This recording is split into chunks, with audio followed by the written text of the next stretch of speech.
morning, everyone.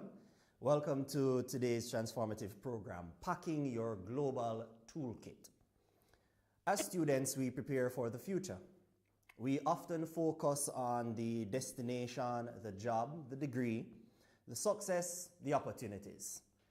But before our journey begins, one essential question must be asked. What are you packing? Right. And though clothes and shoes are important, this program is designed to help us reflect on what we must carry with us as we prepare for life beyond the classroom. So as we begin, think of this as your boarding gate to growth, preparation, and global readiness. Let us now begin our journey. I am Prince Hartley, and I'm your captain. And I am Janae Smith, your chief flight attendant. And before we take off, a special welcome to the live studio audience joining us right here in the room. And to everyone tuning in on Instagram or YouTube, welcome aboard. Drop a plane in the chat so we know that you are listening and you're here with us. Right. Now, throughout today's program, we'll be taking questions from both our studio audience and our Instagram viewers, those online. So stay ready. Before we take off, we want to thank our sponsors, Clear Purpose Spring Water and Manchester Annex Company Limited for fueling today's Global Connection program. Your support helps us empower students as we prepare for our global readiness. Excellence, them can't pass without consent. Come out and be proud 'cause you're magnificent. All of these years full of talent. Get ready. On April 11 to 15, Week of Excellence returns with a powerful theme, Gearing Up to Succeed. Join us for a week designed to challenge, inspire, and elevate your purpose. Dr. Stephen Kaba, Chair of the Communications Department at Oakwood University, will bring to our church service wisdom, experience, and a message that will ignite your spiritual journey. Let your creativity shine at our DCS Social under the theme, No Pressure, Just Guts, Crazy Hat, Socks, and Tie Edition. For our community convo, we will focus on the theme, Breaking the Silence, Men's Mental Health and the Stigma of Seeking Help. This will take the style of a town hall conversation and will create a safe space for dialogue and awareness. Join us for Global Connections, where we will hear from industry professionals such as John Paul Anderson, millionaire social media marketer and entrepreneur, Steven Stanberry, digital story strategist, and Carl Brown, digital storyteller and AI specialist CEO. Get ready for Showcase My DCS under the theme, The Communication Quest. Our symposium keynote speaker and master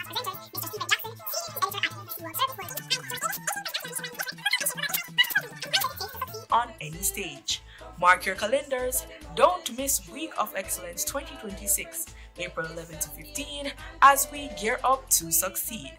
Sponsored by Nationwide News Network, Central Florida Alumni Federation, Manchester Annex Company Limited, and Clear Purpose Water. Be there.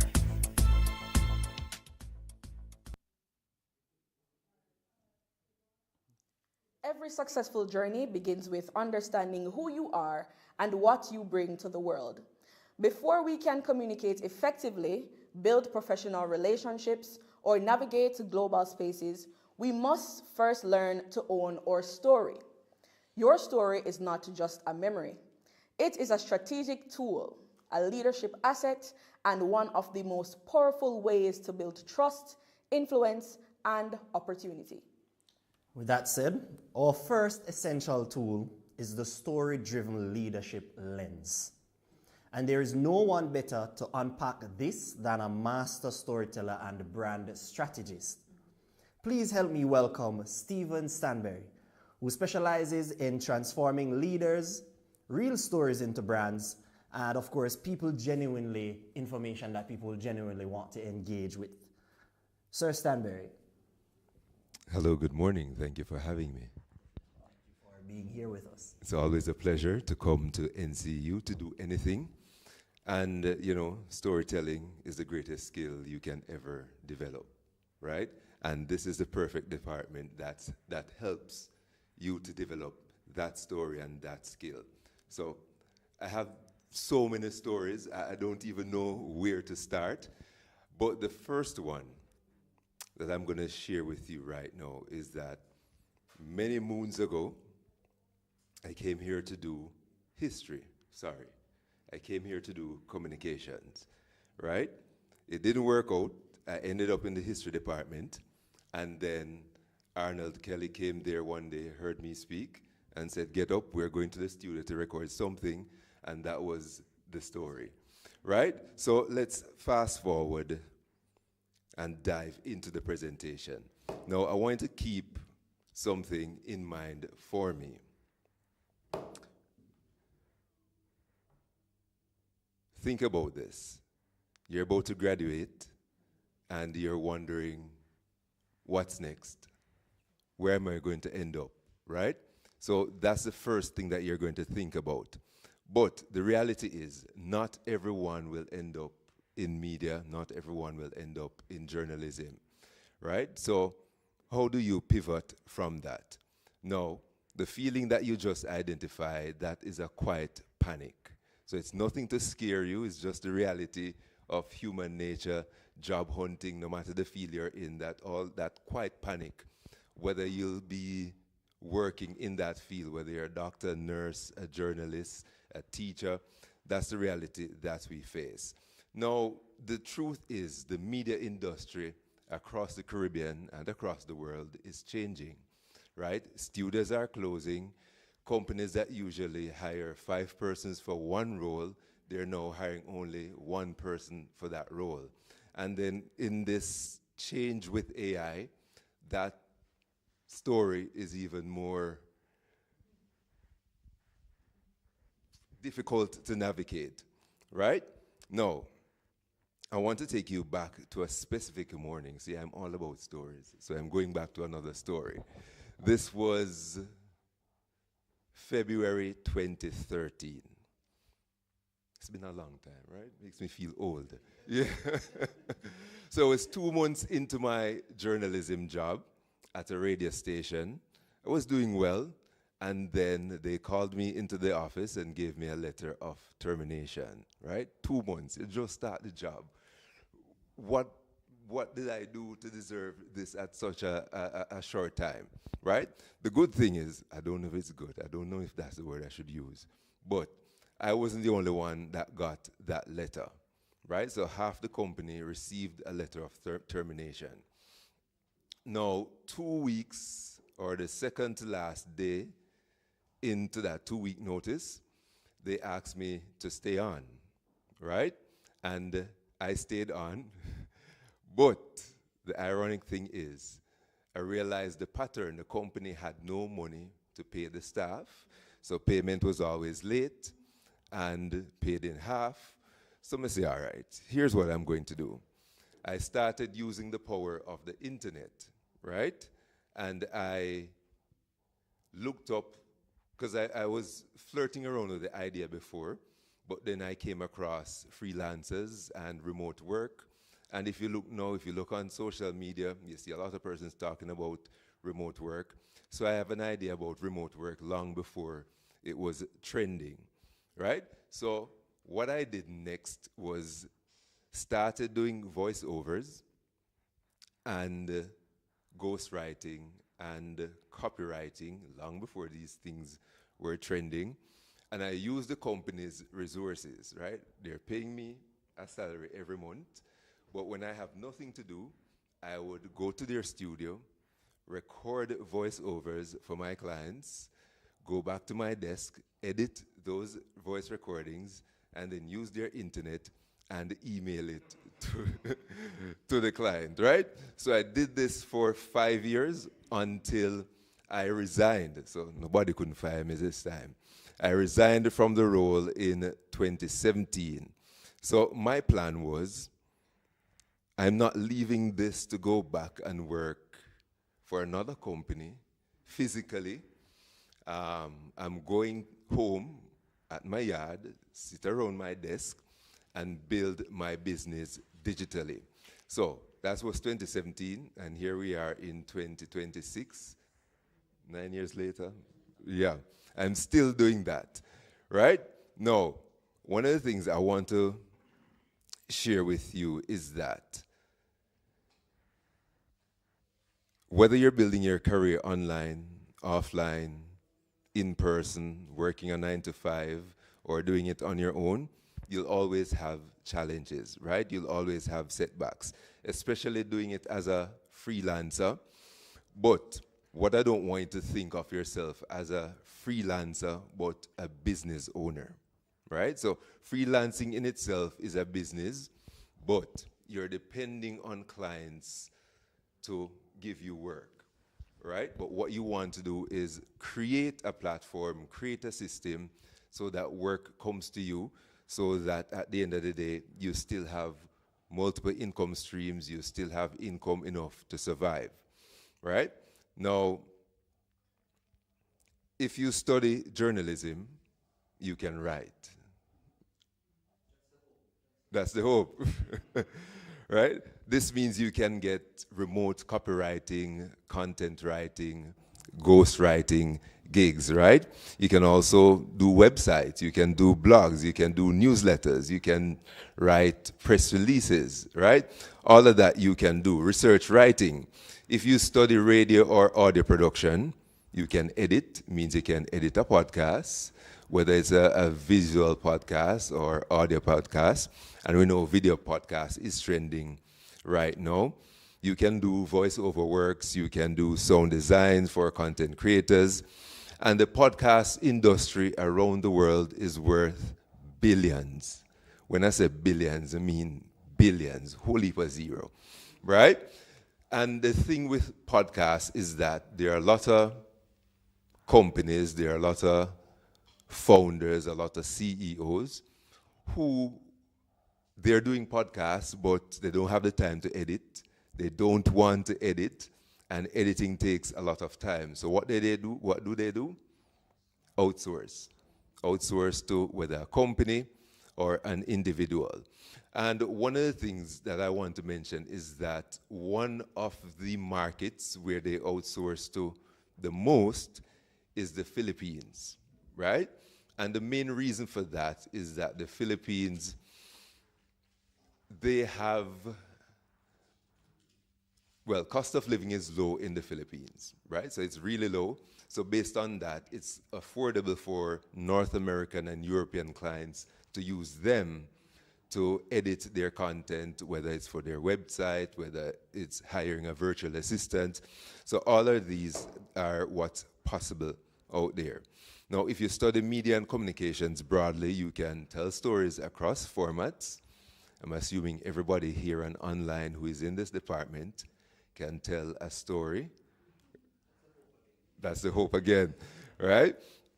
And this means social media content, YouTube script writing, you can do short films as well, brand storytelling for businesses, and this is one of the biggest challenges that I've seen in the local market. And let me stick here for a bit. Local companies still operate like it is 2006, right? In this changing age with AI and with information, you cannot operate like you did then. And brand storytelling, personal storytelling is important to the company's growth. And I want you to look at Apple. Everybody, well, most of us use an iPhone, right? Is it some, most? Most. So most of us. So Apple usually, when they have their release, they use story, right? They create their content in such a way that at the end of the day, you say, definitely, I have to get this phone. I see myself using an iPhone, right? So that's how they do it. No, come on, we need to convert you to the iPhone, right? Now, if you study journalism specifically, you know how to interview, you can conduct research, verify and package information. Now, that skill translates directly across any and every industry, right? Now, ghostwriting. A lot of companies And ghostwriting, traditionally, a lot of persons, when they hear ghostwriting, they think of you writing a book for someone and they publish under their name and you don't get any credit. So ghostwriting has evolved. You can ghostwrite somebody's Instagram caption. You can ghostwrite their Facebook post. You can ghostwrite their LinkedIn post. You can ghostwrite their blog articles. So those are some of the avenues that you can look at when you're transitioning into the digital space. Now, in 2026, you're not required to be physically in a newsroom, right? Or a studio, right? None of these require you to go to Kingston anymore. You know, things change, right? A client in London, Atlanta, Dubai, you can serve them remotely, whether you want to work from your home office or you want to go to a co-working space, or even on the beach. Once you have internet access, you can serve your clients there. So that's what I want you to think about. Think how you can serve your clients. Do not limit yourself. Do not limit your potential. No, this is not a fantasy, right?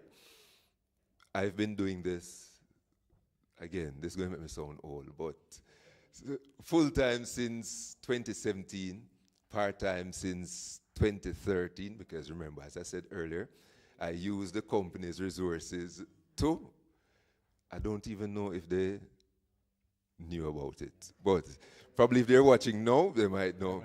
Yeah, right? So trust is built through story and your story. Now, most people, when the plans fall apart, they go quiet, they hide. Now I'm going to share another story with you. See, I'm packed with stories. So I started freelancing, meaning getting 1 and 2 clients, you know, to fund my life, pay my bills. But after that, I got remote work, which is long-term, working for clients on a long-term basis, and you get a monthly salary and all of that. So I did this for 2 companies. The first company was just the 2 co-founders and myself, and I built that company, well, not I. We worked together to build a company up from the ground to something profitable, right? Then I was terminated from that company, right? And it's a cutthroat industry, the remote work. Then I joined another company, similar industry, used the knowledge I had from the previous company to help streamline and escalate their growth, right? And then I was terminated from that as well. No, don't react like that, man. Yeah, and again, that's a cutthroat industry of remote work. So I shared this on LinkedIn recently, and someone slid in my DMs, don't know this person from Adams, the expression. And they said, you should not share your fired story. It is not professional, right? It is my story, right? It is my story from that point to where I am today. So I cannot leave out my story. And I'm not saying with storytelling you must share every detail of your life, right? The story must be relevant to what you're building. So if you're building your business around X, what inspired you on that journey to get to where you are? So for me, being fired twice, technically 3 times, but they decided to keep me and I quit. I quit after that. But the other 2, those 2 started the journey of where I am today, right? I decided that, no, sir, 2 is enough. Not 3 strikes, you're out, right? So that was the changing point for me, and that was a part of my story. So whether, here's another interesting story. Let's say you start, you mentioned you're a final year student, and you applied to, how many media houses we have now in Jamaica? Quite a few, but let's say you applied to all, and let's give it a number and say 12. You applied to the 12 media houses, you only did 5 interviews, and none gave you the job, right? That is your origin story to start building your business online, right? So everybody needs 3 stories, right? Your origin story, your proof story, and your customer story or your client story, meaning your feedback from them, right? So nobody remembers the boring details, right? You have to share your story to build that. Now, don't perfect your story. Don't leave out the details. Like I mentioned, I shared the fired story. I've shared the first fired story and then rehired. I shared the other 2 fired story from the remote jobs. So you have to share those stories because they're part of who you are. Now, what I want you to do for me, online or here in studio, take out your phone or your notes if you have a pen and paper and write the answer to this question. What is the moment that showed me something true about who I am? Right? That's for you. That's for your records. So it doesn't have to be impressive. It doesn't have to be dramatic. It just has to be something real. Right? Now, that sentence you just wrote, that is the first line of your leadership story. Now, in the right room, told the right way, that one sentence will open a lot of doors for you, right? Now, sharing my story consistently online, again, open doors. We're talking about stories, sharing your story, opening doors. So you see the transition, right? Sharing those stories has opened a lot of doors for me, right? Clients that I've never dreamed of in my lifetime to work with, they have reached out to me based on my story. And one of the interesting things, like in the remote space, in the online space, a lot of times you'll have to pitch to clients, right? Luckily for me, because of my storytelling skills, I don't have to do much pitching. I let my work speak for itself, definitely. Now, so I want to give you a quick framework, because I know my time is going. So I call it the story-driven leadership lens. Part 1, your wound. What happened? We're not talking about a cut that you got as a child running barefoot outside. Not the summer scene, the specific morning, the specific letter, the specific moment. Your plan met reality. And I've given you my wounds throughout this conversation, right? The next one, part 2, your pivot. What did you do to decide? What did you decide because of this, and not what happened next? So what you chose, right? The next one is your worth. What does this say about who you are as a professional? My story says I'm someone who builds in silence, who doesn't need a perfect condition to start, right? Now, what is the framework? Wound, pivot, worth, right?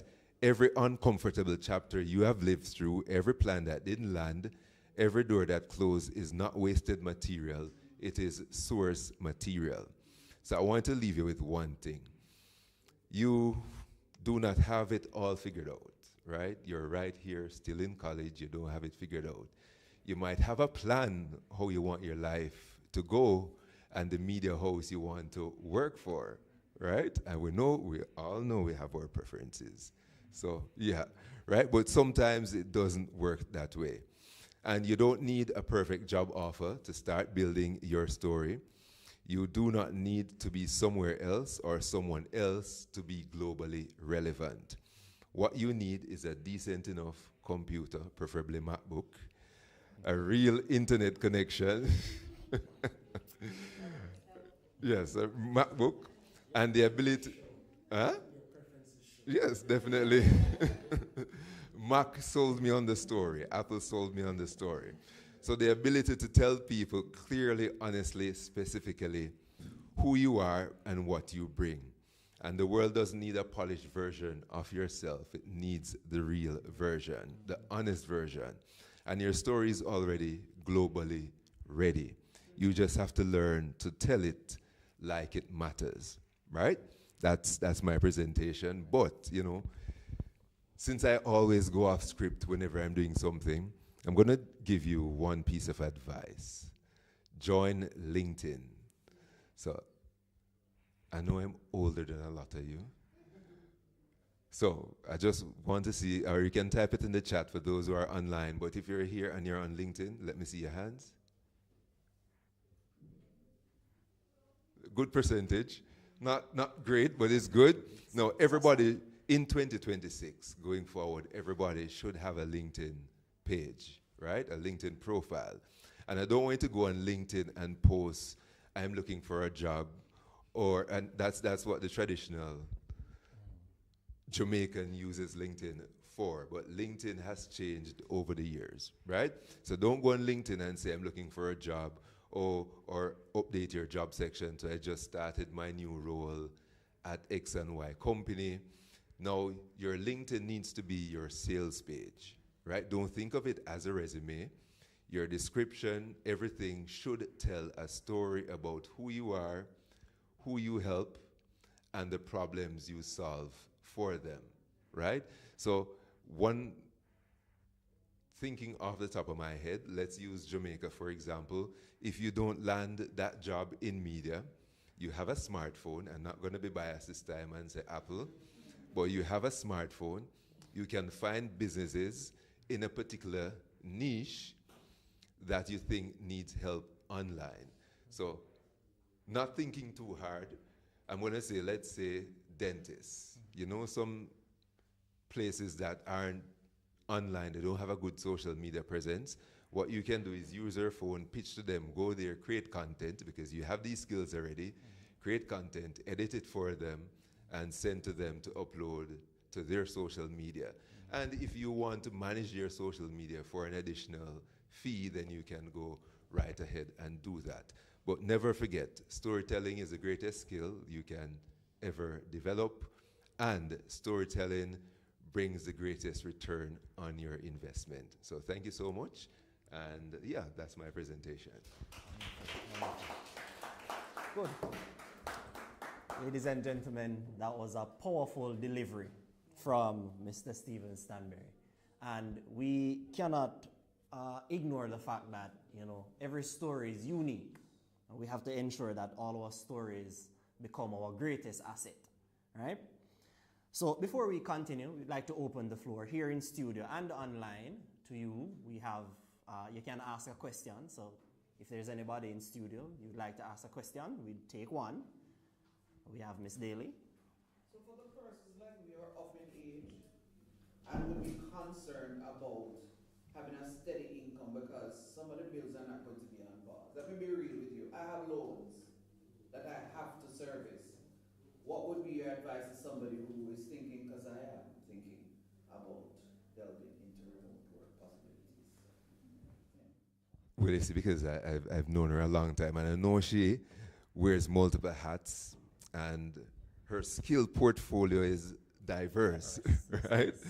So one, like I've always said, never rely on one income stream. So I might have left that out in my presentation, but never rely on one income stream. You realize at the start of my 9 to 5 was that one income stream because I was young and, what's the word I want to use? Well, ambitious, yes. But the reality check of losing that job 2 months in, and then I did my research to find alternative options immediately. One thing I've said to a lot of my colleagues, especially those in media right now, they come to me for advice about how they can transition or maintain their 9 to 5 while doing that. So it's the same thing. Find what you're good at, right? And I don't say you have to be perfect. You just have to be one step ahead of the person behind you. And then you can market that, you can convert that into something scalable and sellable that you can use to generate income online. And I know she has a podcast. She should probably revive that podcast if it's dormant. So that's one of she's looking at me serious. So yeah, so that's that. Yeah, so monetization, while we're on the podcast, monetization comes in many ways. One of the things, it has evolved over the years, And traditionally, you depend on ads from whatever podcast platform that you're using. But in 2026, the way to monetize your brand, your podcast, is one, you seek sponsors. You know, if the podcast has good reach and you think that it can benefit them based on the listeners to the podcast, you can go that approach. Secondly, you can use yourself. You can offer consultation, like media and communications consultation.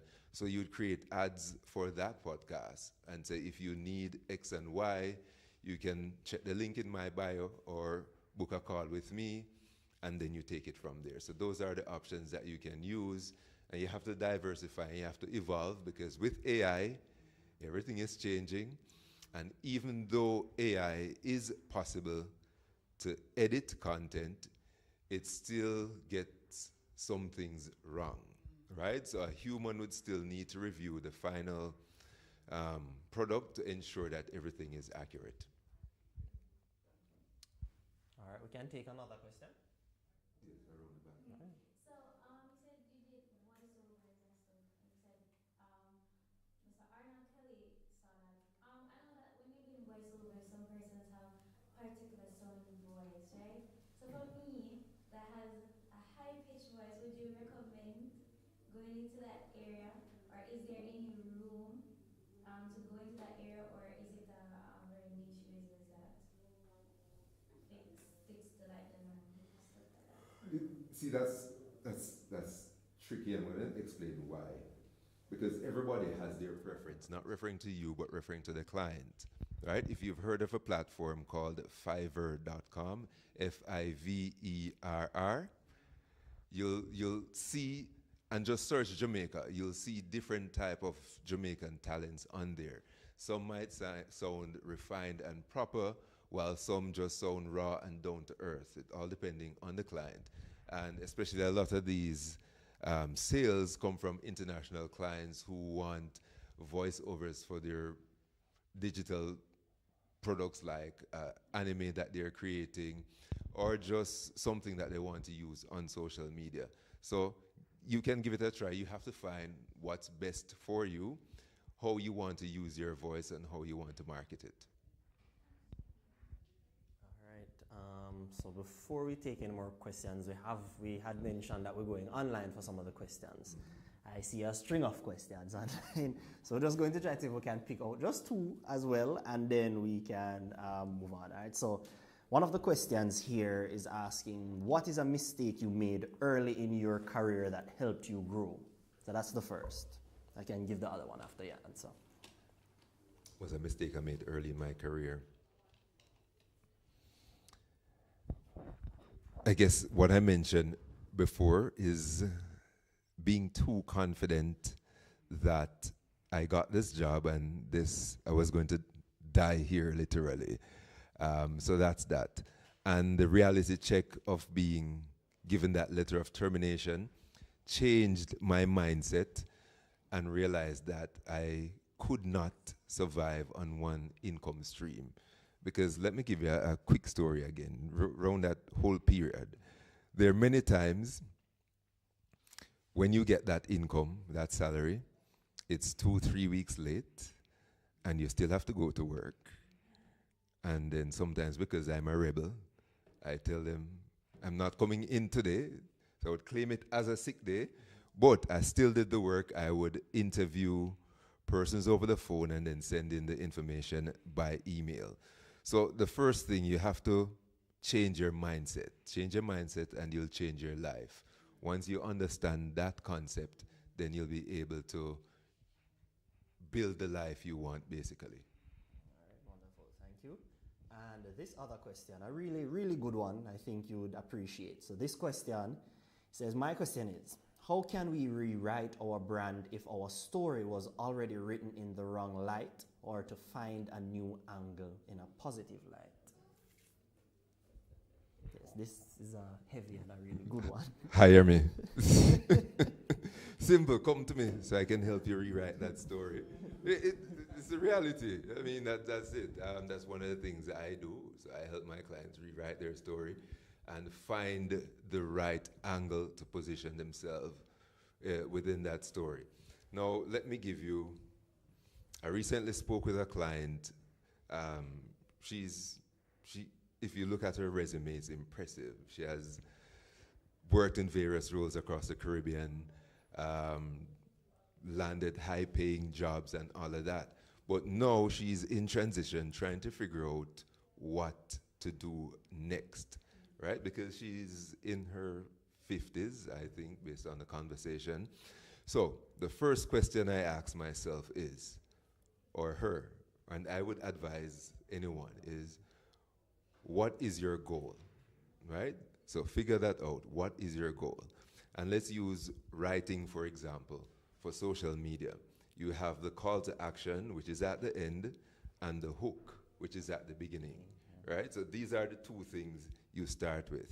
So you start with the call to action and the hook before you go into the body of the content that you're writing.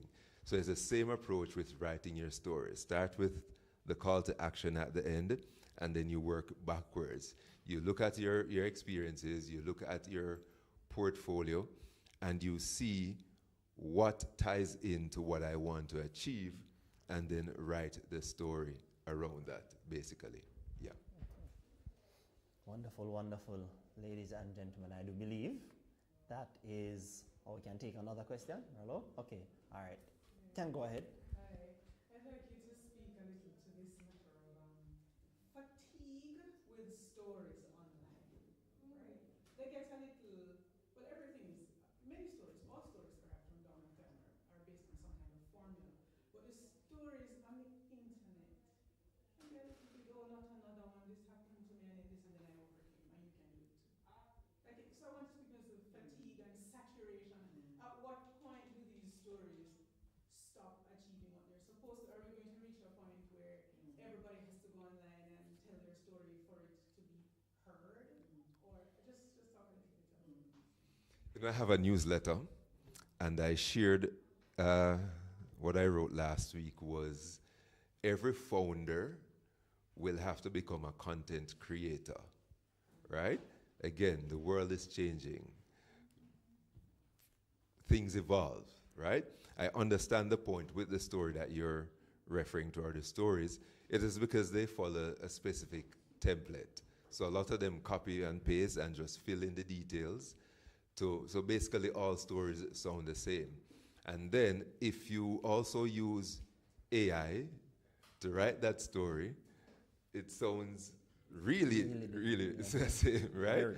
So if you don't understand, nothing is wrong with AI.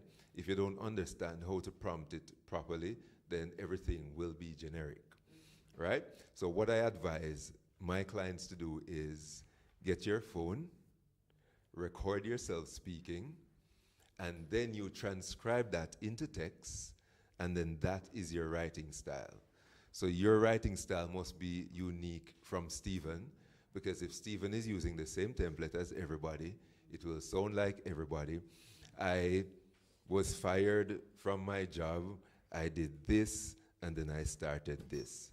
Typical template structure, right? And because everybody understands that story is the way you stand out now, they're looking the easy option of just copy and pasting and filling out that. So you have to be different. You have to find creative ways in order to tell your story online, whether it's in video, whether it's in text. But at the end of the day, your story must lead to an outcome. And the outcome is to get sales for your business. So whether you're looking to write, whether you're looking to shoot and edit, that is the ultimate target of your business and your brand, and you build around that. Okay, great. All right, ladies and gentlemen, that is it. We just want to say thank you very much. My Sir pleasure. Stephen. We are very appreciative of your presence being here with us. All right, thank you again.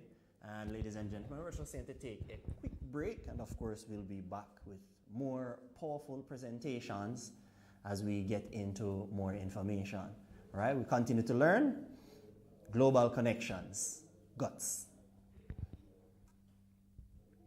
The NCU Media Group and the Department of Communication Studies at Northern Caribbean University brings you The Lunch Bag, a program to leave you full with goodies such as Money Matters, Tiny Bites, healthy snacks, a special film feature, and of course, the main course. This 30-minute delight will leave you wanting more. It's The Lunch Bag, every last Friday on the YouTube channel NCU TV Jamaica at midday. Come hungry and leave fully satisfied.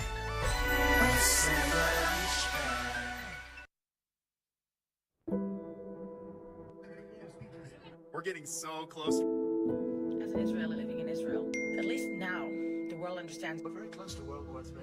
And this won't. How many would die if Russia's nuclear arsenal... If China and Taiwan actually go to war... Hello?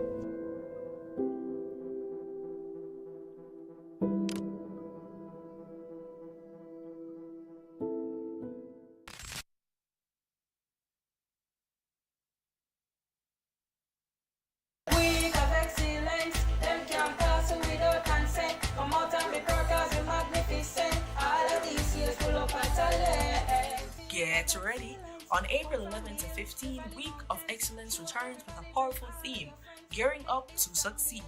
Join us for a week designed to challenge, inspire, and elevate your purpose. Dr. Stephen Kaba, Chair of the Communications Department at W.O.E University, will bring to our church service wisdom, experience, and a message that will ignite your spiritual journey. Let your creativity shine at our DCS Social under the theme, No Pressure, Just Guts, Crazy Hat, Socks, and Tie Edition. For our community convo, we will focus on the theme, Breaking the Silence, Men's Mental Health and the Stigma of Seeking Help. This will take the style of a town hall conversation and will create a safe space for dialogue and awareness. Join us for Global Connections, where we will hear from industry professionals such as John Paul Anderson, millionaire social media marketer and entrepreneur, Stephen Stanberry, digital story strategist, and Carl Brown, digital storyteller and AI specialist CEO.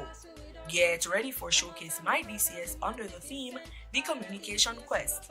Our symposium keynote speaker and masterclass presenters, Mr. Stephen Jackson, senior news editor at BBC World Service Bulletins, and George Davis, engineering personality of Nationwide News Network, will come and share global insight, powerful storytelling, and the mindset it takes to succeed on any stage.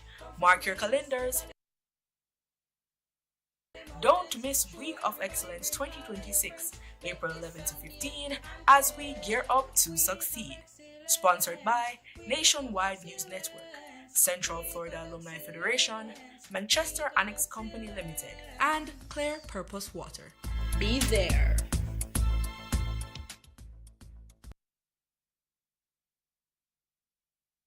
It's small, little but Talawa.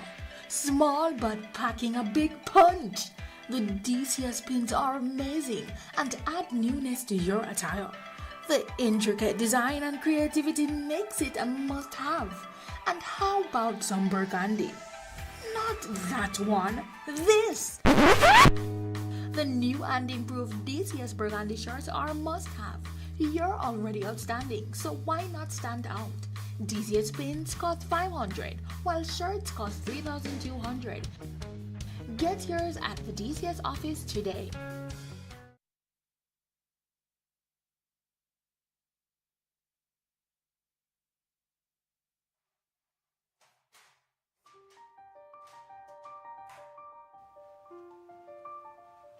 It's not just the bruises on the body that hurts. The wounds of the heart, the scars of the mind are important too. If you or anyone that you know is suffering from a mental disorder, please to contact this mental health unit at www.moh.mov.jm. Don't neglect your mental health. Your mental health, your priority. All right, so now that we've looked through the story-driven leadership lens, we've grounded ourselves in who we are, right, Prince? Right.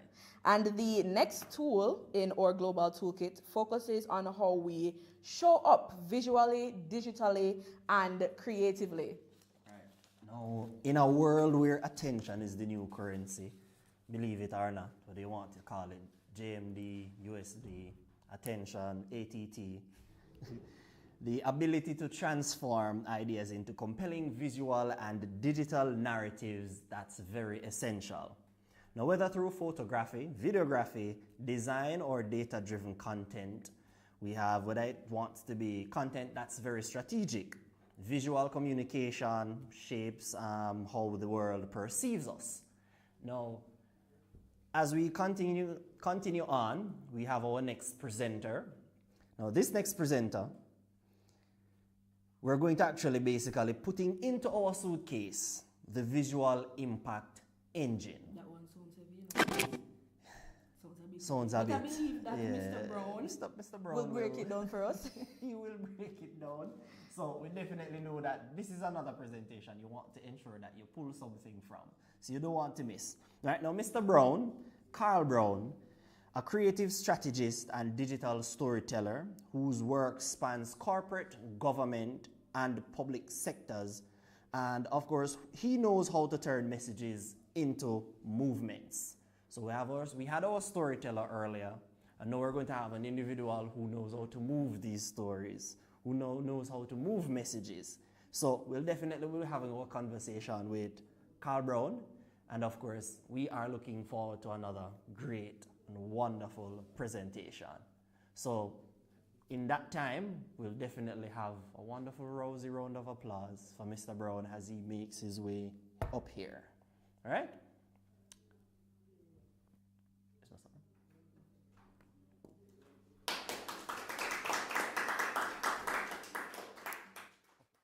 Good morning, everyone. Are you hearing me? Hello, Mr. Brown.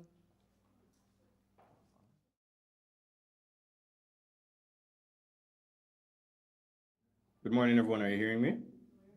Loud and clear.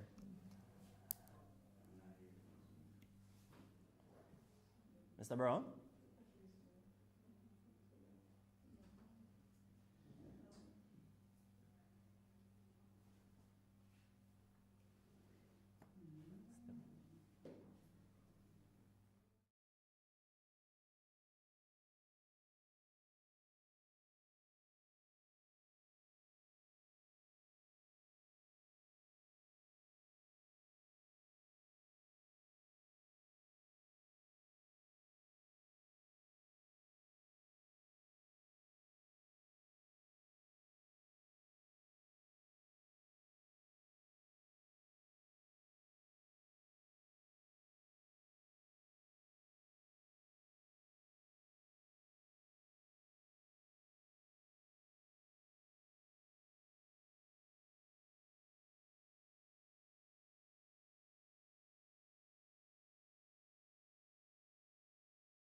Now, I want you to look at both of the photos that I'm sharing with you under the visual impact engine. Same person, two different stories. Now, both persons are highly ambitious. Both persons are me. This is while I was at NCU. So I was always a hustler, so to speak. I was always on the ground and I was always respected, but I had limited perception. And that's what we're talking about. And it's actually ironic because I believe that we all understand the theme of this morning without this presentation.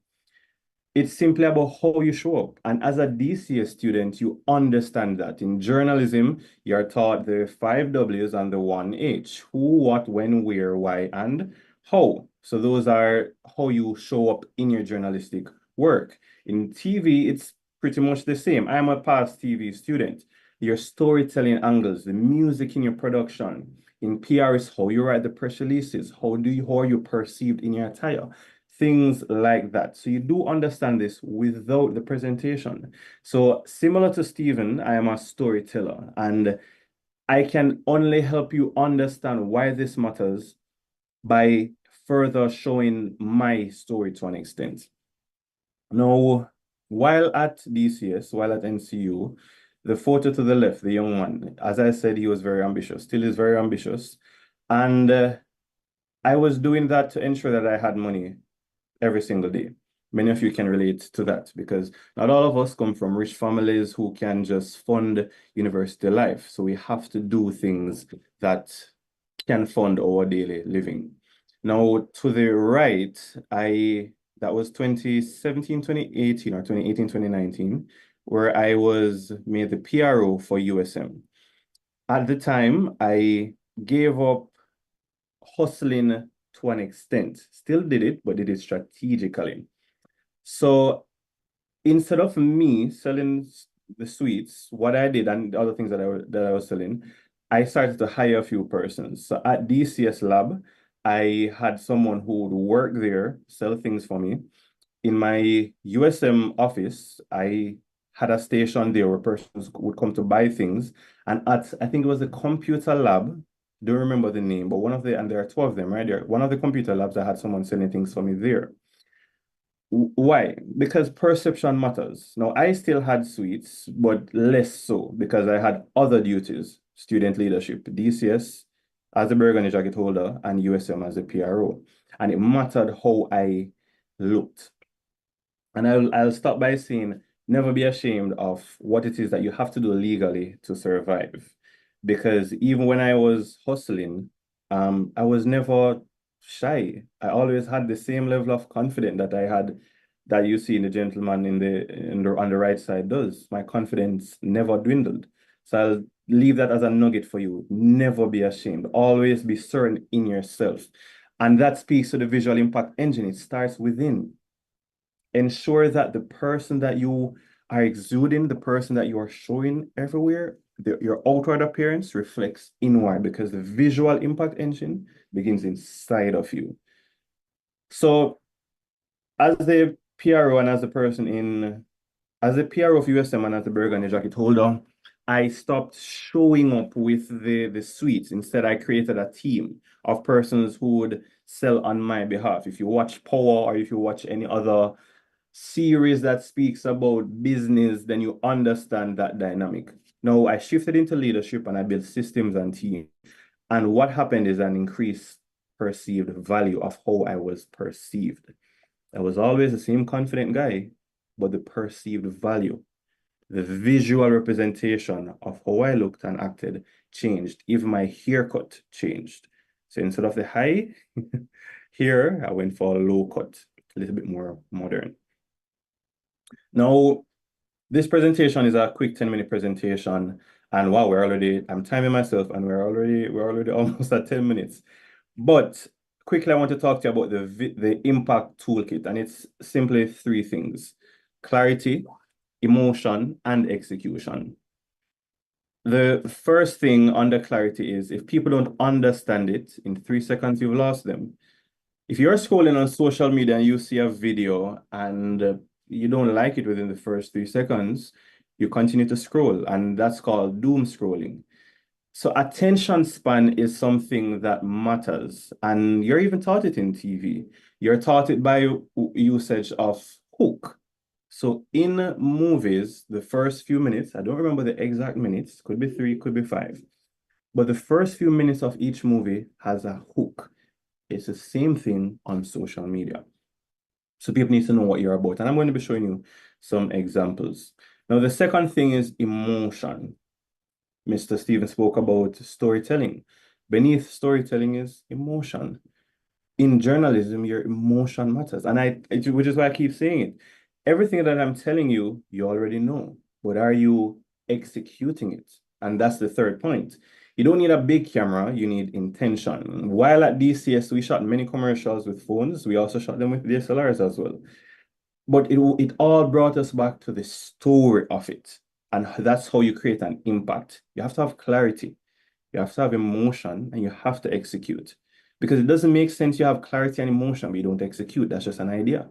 You need the execution. And so I'm going to move on to a few examples. But I'd love to hear if you guys are hearing me and if you are following. So I'm just going to check the chat. I believe it's sure. I'm trying to. I think it's Shervinia. Just to confirm that you're seeing me. All right, lovely, lovely, lovely. All right, so the first example, we're going to be looking on a video that I did for the Ministry of Health and Wellness. And one thing I try to emphasize a lot of is trends. And let's just look at this quick video. Very simple, shot on a phone. The impact was very, very, very good. Watch this. When I reach late and the place is quiet. Because them think me never come. But a little traffic wall me does walk. And then me does back. And then me does back. I'm going to be playing it once more. Because watch this. When I reach late and the place is quiet. Because them think me never come. But a little traffic wall me does walk. And then me does back. And then me does back. All right, lovely. Now, for that video, let's discuss a few things. Because watch this. When I Oh, you're not seeing the video? All right, hold on a second.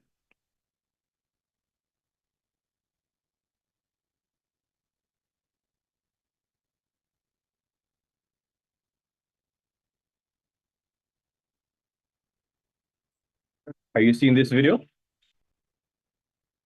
I've changed the video. Let me know if you're seeing this video clearly.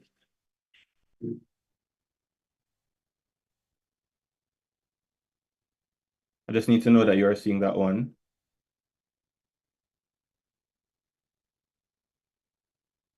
Any response, guys? watch this. When I reach late. Because watch this. When I reach. You aren't seeing my screen. I have been sharing my screen for the past few minutes. Share sound. All right, hold on a second. I thought you were seeing my screen all this time. So just to confirm, you haven't.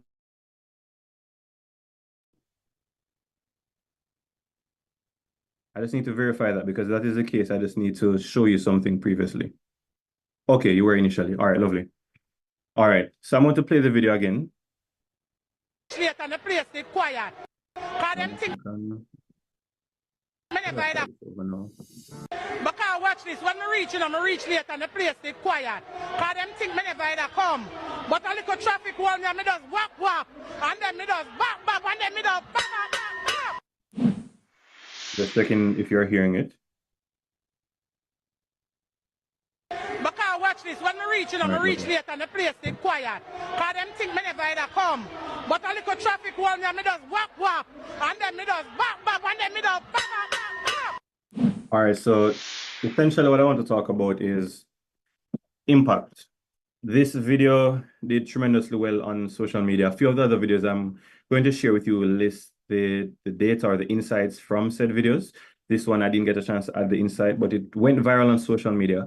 We used that trending audio to showcase that the Falmouth Hospital received a new ambulance. Now, you could have started the video by simply saying the Falmouth Hospital has just received a new ambulance. Lovely video, nice intonation, etc., etc., etc. But that's not needed every single day. You have to learn to switch your storytelling angles. And that goes back to their impact engine. Also, we had our Minister Tufton in it as well. On a regular day, you don't expect to see that sort of demeanor. And that's the thing. We have to show persons in many different lights. For instance, if you are promoting an event, then you can have Miss Daly participating in a trend video. I don't know if she's going to do it, and then that's the other thing. How do you get persons to buy in to those ideas? You have to be able to communicate that as communication students.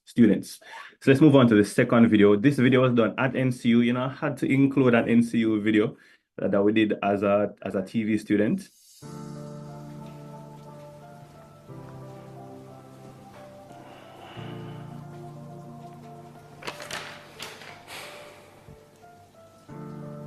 Brutality isn't a legality.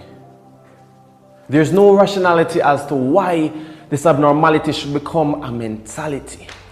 A mentality which kills and torture. Are you really telling me you're afraid to speak out because you might be called an informer? Let us break the barrier of brutality and enforce it with alacrity. If you know someone who has been victimized, I charge you to I, interrupt their situations before their O. Oppressor continues to L, lurk in their lives.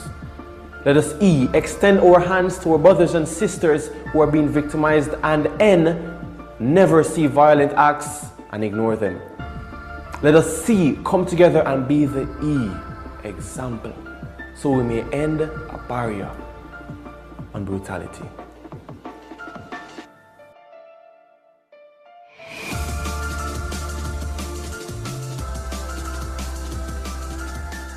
Now, this video was shot in the DCS lab. I don't remember which one now, but it was shot in DCS lab. The flashing lights were simply 2 MacBooks that we set up and turned on. Went on YouTube. We turned on flashing lights, police flashing lights. We had one on the left and one on the right, and we simply allowed that to be on screen. And it was shot, I think it was shot on a phone because all cameras were being used at the time, I believe it was. And we submitted that video, and that video did really well. The B-roll from that video was taken from 2 short films that we produced while on campus in DCS. And I want you to realize something. Just because you may not see the value in something right now, talk to someone and see if they can help you to see some sort of a value. Say, for instance, when I got the opportunity to act in those 2 short films, I think one of the 2, I was never in the class. I was just asked if I want to be a part of it, and I said yes. I would not be able to use this content now as B-roll for the video. And you're in a space where you are collecting. That's what you're doing. You're collecting work, you're collecting ideas, you're collecting networks. So figure out, it doesn't mean that you should do every single thing for free. Let me make that very clear. But you're in a place right now where you're learning. And one thing I always say is, first you learn and then you remove the L, you earn. And at DCS, you have a lot of opportunity to learn and to earn. Funny enough, when I was in second year, I was editing final year videos for persons, and I was being paid for that. Hustling wasn't just selling sweets. Trust me, it was doing multiple things. Hey, come here. Touch him again like that and you find out who I be. Hi, I'm Carl. I love food, I love going to the gym, and although I work in social and digital marketing, I'm in health. And similarly, I want to see you at a career expo that the Ministry of Health and Wellness is putting on January 22 and 23 at W.O.E, Mona. You don't have to work in health to be a part of it. Come and try to get a job, try to explore the different careers there, and be interviewed on spot. Let me play it once more. Hey, come here. Touch him again like that and you find out who I be. Hi, I'm Carl. I love food, I love going to the gym, and although I work in social and digital marketing, I'm in health. And similarly, I want to see you at a career expo that the Ministry of Health and Wellness is putting on January 22 and 23 at W.O.E, Mona. You don't have to work in health to be a part of it. Come and try to get a job, try to explore the different careers there, and be interviewed on spot. Now, this video garnered 35,000 views on TikTok alone, with 1,000, I think it was Instagram. Yes, Instagram. 1,100 likes, 39 comments, 200 odd shares, 65 saves, and this is just one platform. And this video was just one video in a series of storytelling promotional videos geared towards the Career Expo and Employment Fair. We had Minister Tufton doing a simple professional promo. We had persons from different professions within healthcare doing storytelling videos. But my video, I'm not in health, I'm in PR and communication. So how do I showcase that? Through a trend. So you have to figure out, how do you branch off your storytelling and ensure that impact is met with each piece of content? Because it doesn't just mean a video. It could be a press release, it could be a new story, whatever it is. So my son Samuel was diagnosed with hydrocephalus last July. He did an emergency brain surgery to remove the buildup of fluid that was on his brain. He came back last Wednesday because there was another buildup, as the shunt that he currently has in was not working properly, and as a result of that, he'll have to do another surgery this coming Monday. $1,300 per day for 7 days, and then maybe for 2 weeks. That adds up to about $20,000. And that's the amount of money that Olivia would have had to spend for her son Samuel to travel back and forth from St. Thomas to Kingston. Ladies and gentlemen, the overnight suite at the Bustamante Hospital that we just opened provides and ensures that she does not have to spend this sort of money. And we didn't even touch lunch. Of course, I love to eat, so. And sometimes breakfast. Now I'm just going to pause this video just to say, when shooting this video, before shooting it, I said to myself, what's the best storytelling angle for this video? I had a videographer there who he would be capturing a recap video, and that would encompass the actual parents' overnight suite at the hospital, Prime Minister Andrew Holness, Minister Tufton, mothers there, but not necessarily much deep storytelling. So I said, what's the best way that I could really get a nice story from this video? So I had a conversation with the mothers. I wanted to hear why they're at the overnight suite. You're not going to hospital if you're fine. No. So unless you're looking for somebody. And in this case, she was there for her son, as you just saw. Essentially, and I'm going to pull up the video. When the video starts, you see the baby. Because I wake up early to start it over. So my son Samuel was diagnosed with hydrocephalus. Now, when shooting, that's not how I started the video. I started the video by saying $1,200 per day, $7,600 per week. I don't remember the exact figure. $7,600 per week. That's the amount of money Olivia would have had to spend for her son Samuel, who is diagnosed. Why? Why did I go that route? Everybody can relate to money, whether you're broke, whether you have money, whether you lose money, you can relate to money. You can relate to children, you can relate to ailment as well. But I truly believe that economy, money, that's a good storytelling angle for persons to understand things. And that's why I started shooting that way. So persons understood how much money a parent spend to carry their child to the hospital. The story is the parents' overnight suite opening. That's the story. And mothers cannot bring their children. But what's beneath that? Because for you to get to the hospital, you have to spend money to get to the hospital. And she went on by saying even breakfast, she had to prepare breakfast for her child. Back and forth, 5 days a week. That's a lot of money being spent. You're tired, etc. That's a much better angle than saying the parents' overnight suite just open. Parents can now come on. Actually, I have a parent with me, Olivia. How's your son? And aren't you happy about? Instead, I started the way I did for a different angle. Now, when the video starts, you actually see the son and you see the mom speaking instead of how I really started, which comes further down. Because in editing, I said to myself, I do love the the money part, the economic side to it. However, I think I love her talking about the son a little bit more and showing him. So I just put that at the beginning. And then I added my part. So in editing, you can change things a bit, but always before shooting, understand how you're going to strike impact. your storytelling engine. So always think before you shoot. Sometimes you shoot and it comes naturally, that happens with me, but I still, before an event, try to figure out what the angle is that I'm going to do, especially if I have a team working with. We had videographers, we had photographers, but I still needed to get something done that I know would create impact that I know will reach the masses. And as a result of that, it garnered 41,000 views, 2,100 likes, 123 comments, 236 shares, 91 reposts, and 64 saves. This is only Instagram. It blew up on TikTok as well. Now for this, at the Ministry of Health and Wellness, we have what's called the Barwint Memorial Scholarship. We had a graphic designer who designed the flyer to the left, and I didn't like the fact that the girl she wasn't smiling. She never looked, never ready at all. So I went into a AI platform called FreePic, and I simply asked it to recreate the photo of the young lady and have her smiling. And if you are to look at each photo through that sort of lens, you see a difference. One to the left looks frustrated, sad. Why the renewal process is June 30? That's what she could be saying. The one on the right side, however, is probably saying she's happy that the renewal process is June 30.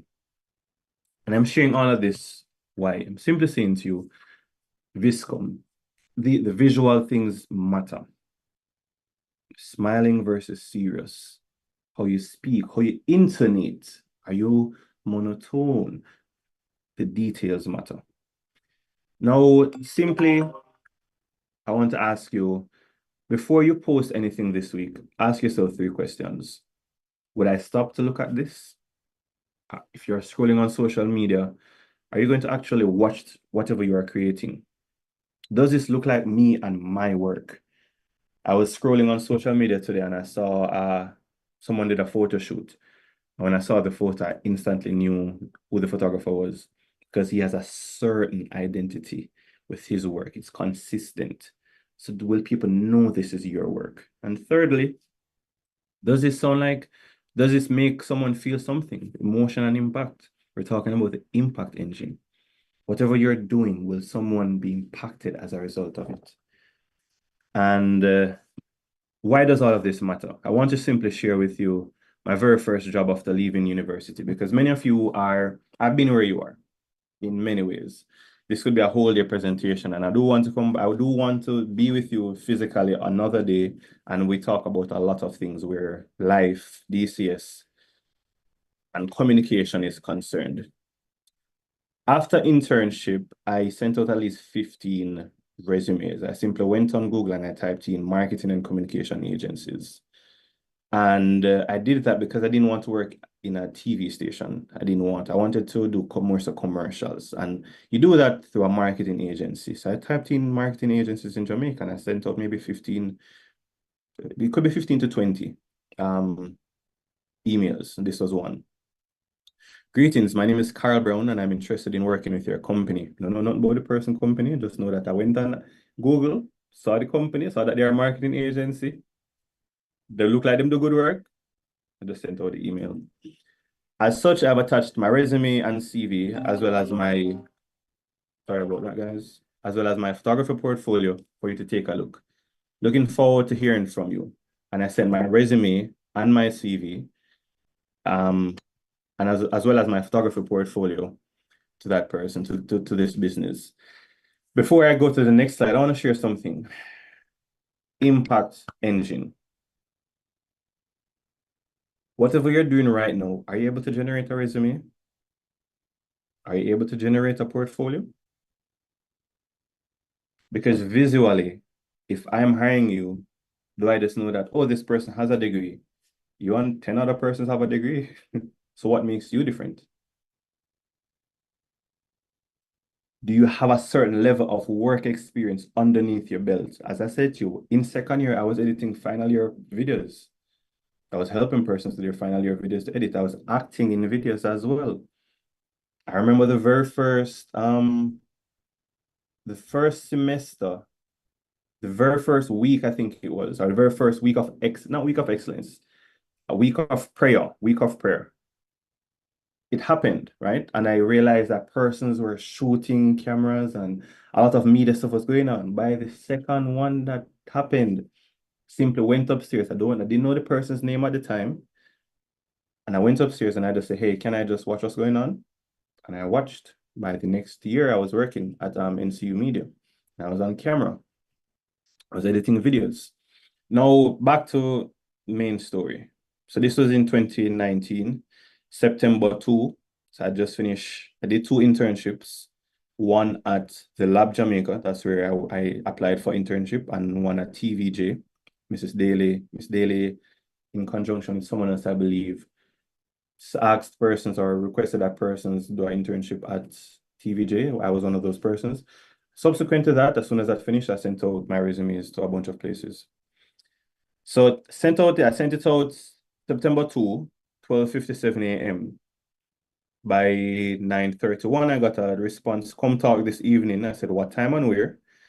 The response was 5 p.m. at Admark. I said, see you then.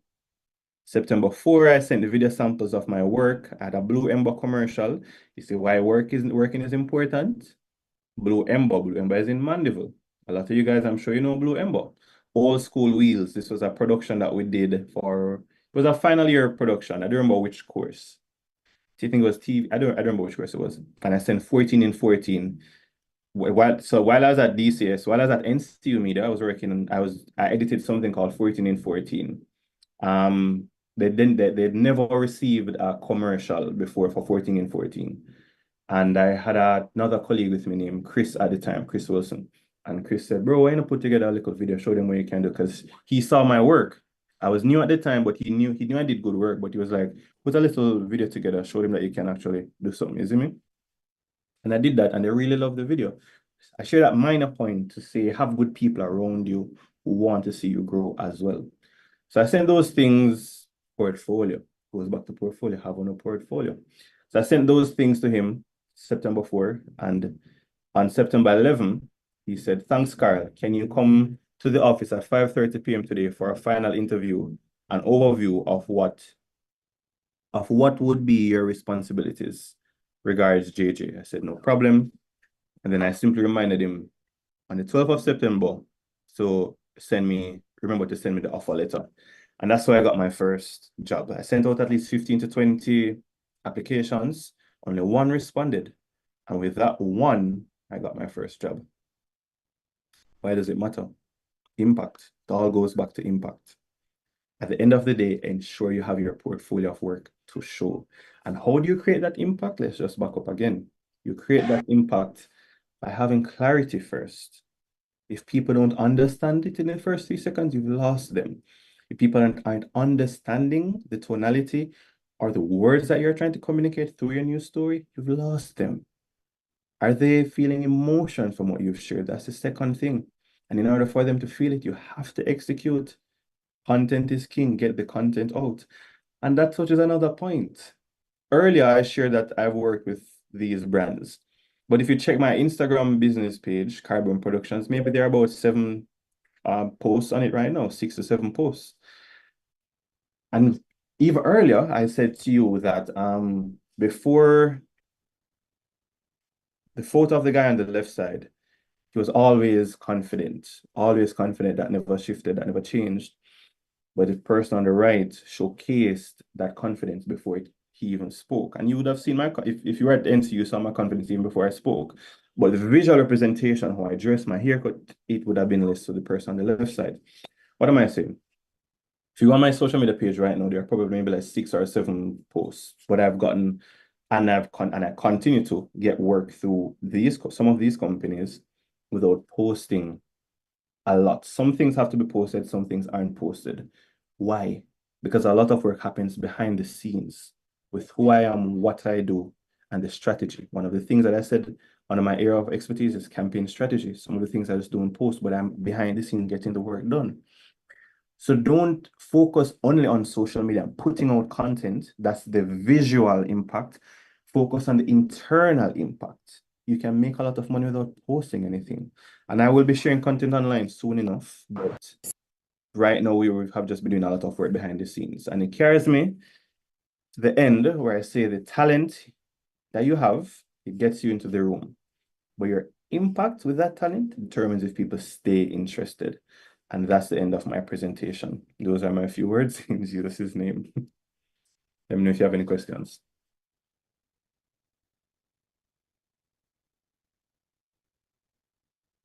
Thank you so much, Mr. Brown, for showing us the power of visuals in shaping global influence. We heard that the sky is the limit, and our visual impact engine begins inside of us. Perception is important.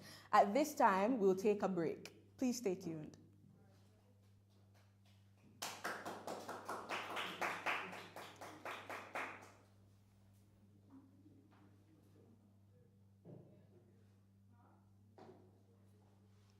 So I'm not seeing anything, so I'm just waiting to ascertain if there are any questions, whether through Zoom or if someone else will show themselves on camera. So to find out if there are any questions.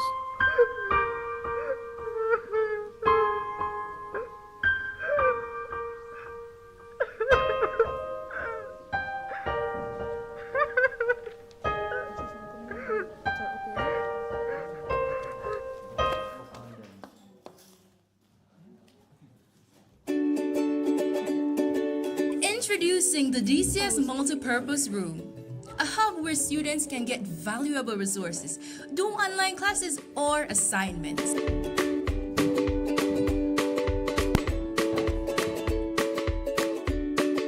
Struggling to concentrate during online classes?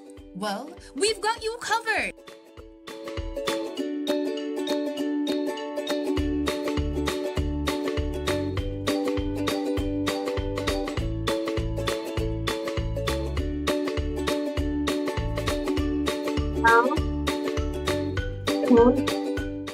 DCS Multipurpose Room, your all-in-one solution for productivity and support. Visit us today and unlock your full potential. Someone said something?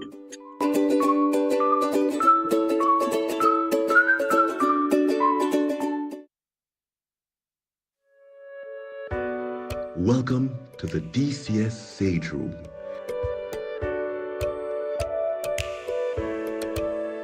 Your sanctuary from the daily hustle and bustle.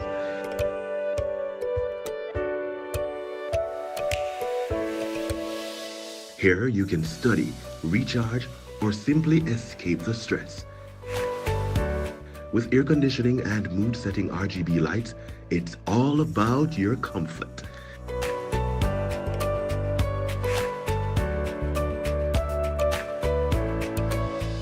Gather with friends or find solitude. The Sage Room is your space. Visit the DCS Sage Room today and find your peace within.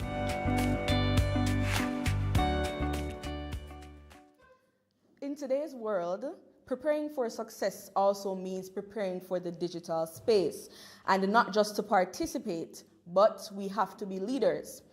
Digital communication is the engine behind social impact, advocacy, entrepreneurship, and global collaboration. Our next essential tool is the Digital Influence Blueprint, a guide to navigating online spaces with purpose, strategy, and authenticity. Please help me to welcome Cheryl Ann Thomas Scott, a digital communications consultant who empowers organizations and change makers to use digital tools for development, impact, and transformation. Welcome, Mrs. Scott. Thank you so much for having me, Jenny. All right, so I jump right into it. So I will be sharing, and thank you so much for the invitation to be here to speak on the Digital Influence Blueprint. So for those online and those here in the audience, I have a question for you. How many of you have posted online in the last 24 hours? And maybe let me just extend it a little bit. Extend it a little bit to the weekend. Show of hands. All right. Keep your hands up, right? So those who place their hands up, keep it up. Now, if you thought strategically about what that said about your personal brand, keep your hand up. I see the thought happening there, like, did I actually think about it before I post? Well, so for our discussion for the next 8 minutes, I'll be looking more at the gap between being active online and being intentional online. So I want to say that when I started in the marketing communication space, I realized very early on that me as an individual, I was a brand my own self. And particularly so because when I got my very first second full-time job, I was told at that point afterwards, you know, we actually chose you because at the time, this was 2014, 13. At the time, they could find some information about me on X. Well, at the time it was Twitter, and I had an actual LinkedIn account at that time. And so from then I recognized that you can be headhunted, and that was early in social media. So you can be headhunted. And so your name is searchable, your profile is searchable, and it gives an impression of who you are. And so a key point is that most people are really leaving opportunities on the table. They're leaving everything to chance because they are not intentional about what is shared online. And so first big point, Jenny, and for those in the audience and those online, your digital presence is your first interview. Your students right now, and you may not be invited to a formal invitation or invited to submit your resume formally, but your digital presence is your first interview. Individuals are looking at it and determining, should you be cut from it or should we continue and pursue that? And so your online presence as your portfolio means that it can cost you an opportunity. So if you have a blank LinkedIn account, for example, or a messy Instagram, or, and I throw this one even at myself, you have a private Instagram page, you might be losing opportunities. So yeah, we have to clock that. If you know, say that's what you're doing, we have to fix that. And so your digital presence isn't about being famous. It really is about being findable and credible. I'm going to say that again. Your digital presence isn't about being famous. It's about being findable and credible. And as being a digital communications consultant who has now turned a social entrepreneur, and I've been doing this since 2012, I can tell you that is very true. Individuals may not look for you being famous, because that I'm not, but I try my very best to ensure that the content that is online about me, and we're going to touch on it soon, but it has to be findable and it has to be credible, and I'll tell you what credibility looks like. So there are 3 C's for online credibility. Keep that in mind. These 3 C's, if I don't say anything else, you're going to take these 3 C's and say, okay, you got that. So first one is you need to have a clear professional bio that says who you are and what you care about. Janae mentioned impact, right? At the end of the day, and Carl mentioned it, and Stephen touched on it as well, it is what do you care about and what do you want people to know about you, right? So you need to have a clear professional bio. And I say this bio is not specific to just one platform. So if you go on Instagram and TikTok and LinkedIn and YouTube on your own personal web page or portfolio, there needs to be a clear professional bio that speaks to you. And you know who you are, right? And one of the key reasons as well is that your Google search, the results for you on any search engine or AI GPT is supposed to be working for you and not working against you. So I do this every couple of months. I go on Google and I look to see what is there for me and what is ranking highest. Right now, what is ranking highest It's because I'm married to a pastor, but we digress. But but it's there. But what is ranking highest for you? It should be working for you and not against you. And then you have to be consistent. So that's the second C. You need a consistent photo. You need a consistent name as well across the various platforms. That is key. Individuals are not going to be looking and then they have to double check. Is she that? Is him that? Kind of look a little different. Can't relate. And of course, we know that bodies change and certain things about us may change, and that is quite fine. Carl mentioned having a visual perception, right? So certain things might change and evolve. People evolve, but make sure it's consistent, right? Across the platforms.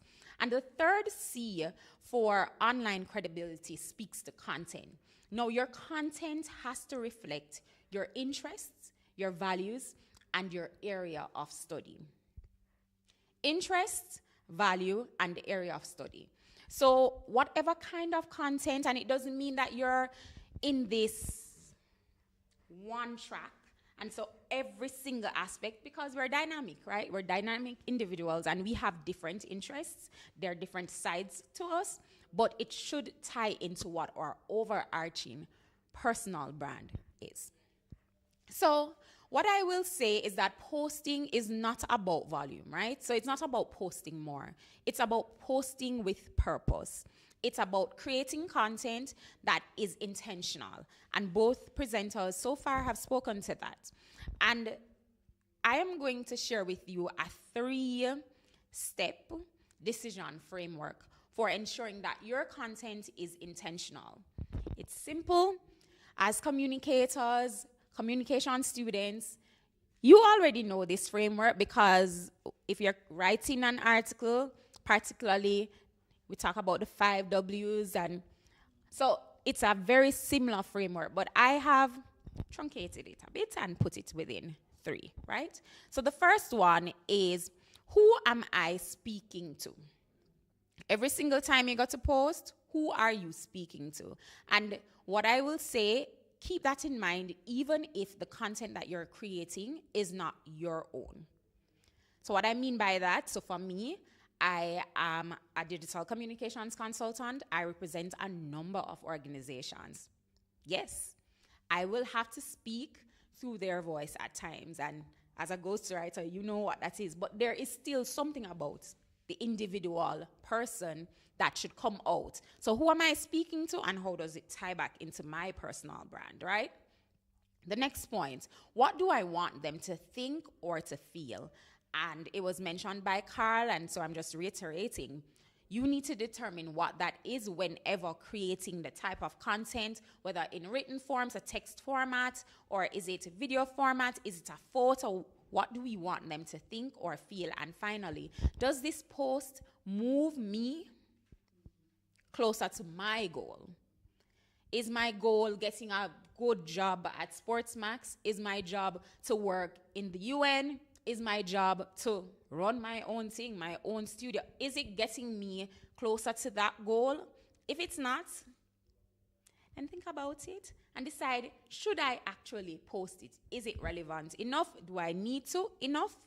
If not, disregard. And so I'm over by a minute. Platform Strategy 101. I'm going to quickly suggest these platforms. I'm not saying you can only or should only stick to these platforms. I am, however, recommending. First things first, though, before we even get to the platform, let's start with a professional email address. Let's start right there, right? So QT 101. Let me throw myself under the bus. When I was at NCU, my email address was babygsACT@yahoo.com. So I know personal because that was my email address from I was a teenager. So I get it. We're going to ramp it up. Move from that to using your name. It would be nice if you can have a branded domain. But if you're not at that point to do that, start with your name @gmail.com, right? And then next, I'm going to recommend that you have a portfolio or a website. Either is fine. When I was leaving school, I needed a physical portfolio, and I had a purple portfolio. It was for a production house. That was a course, and I had my little thing, and I full of all of the work that I had done. Bless your hearts, we don't use that anymore. So now you want to ensure you have a portfolio, and there are different platforms. So whether WordPress.com, I'm not listing everything. You can have something simple as Medium. For example, it's a blogging platform. You go and you just create something. So you can determine how you want your portfolio to look or your website, but you want to ensure that you have it before you leave this institution. All right? Secondly, you need to have a LinkedIn account. You need to have a LinkedIn account.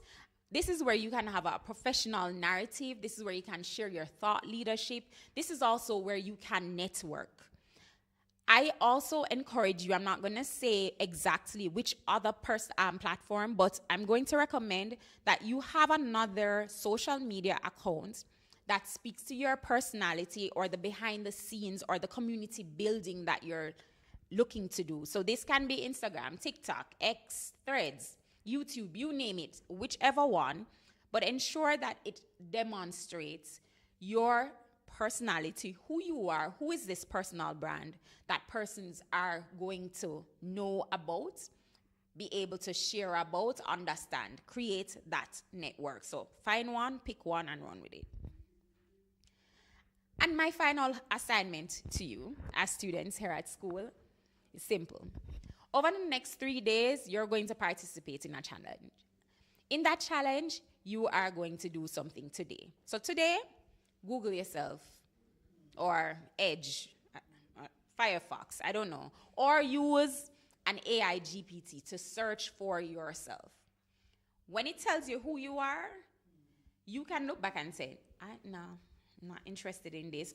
I hope it tells you who you are, because then if it don't tell you who you are, there is a lot of work that needs to be done.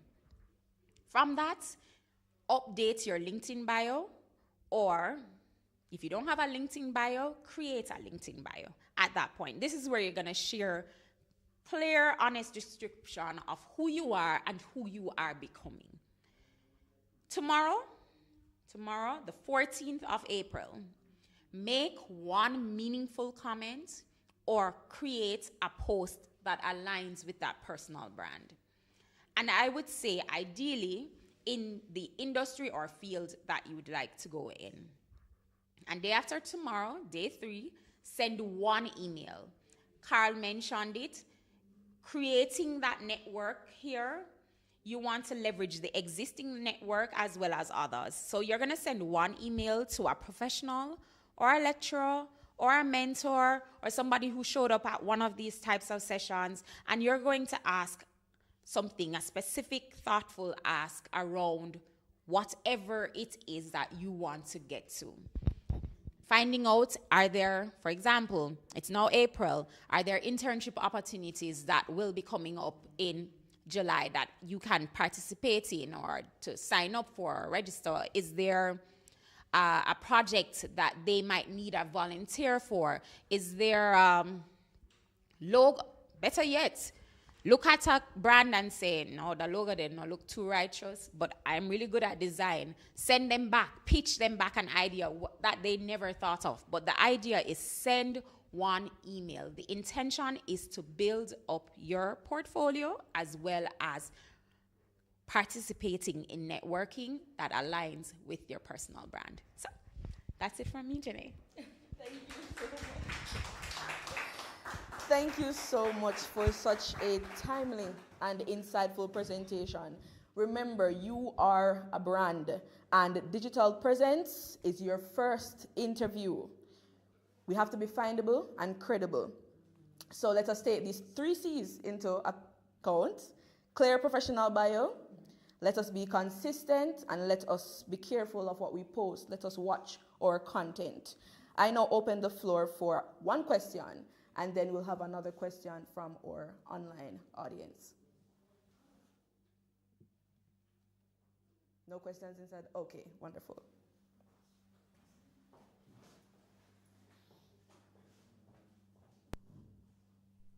Good afternoon. Thank you so much for your time. I know that at the beginning you asked a question about us posting and our intentionality behind posting. Could you share with us about what is that like in the time period when we're posting, and then you said not a private account, but a findable account, and what does that look like when we're trying to show personality, but also being mindful of now we have someone that could potentially offer us a position? So you just asked me two questions. So let me touch on the first question. Now, when I'm speaking about, or I'll take the last one. So when I am sharing that you should ensure that your account is findable. Now, of course, I understand from a privacy standpoint, and we might not want to share everything with everyone, and I personally am like that. But I do think, as mentioned with the number of accounts that I listed, that you can determine which account you would like to showcase publicly and what, based on you determining what your personal brand is, what you would like for that to be. So, for example, in my case, right, my LinkedIn account is a public account. On that account, I share extensively about myself as not only a digital communicator, but also as a newer entrepreneur, as a founder, and what that experience is. That's what I publicly want persons to consume. But social media was created as well for community. And so for me, my personal Instagram account is now for my friends and family to know that I did this with my boys today and I flew to this place another time.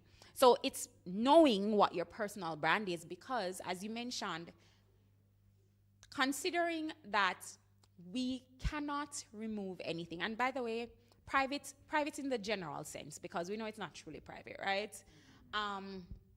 But certain bits of content, if not considering your personal brand, can cause more damage to the brand that you're trying to portray. Especially for me, I'm trying to secure clients.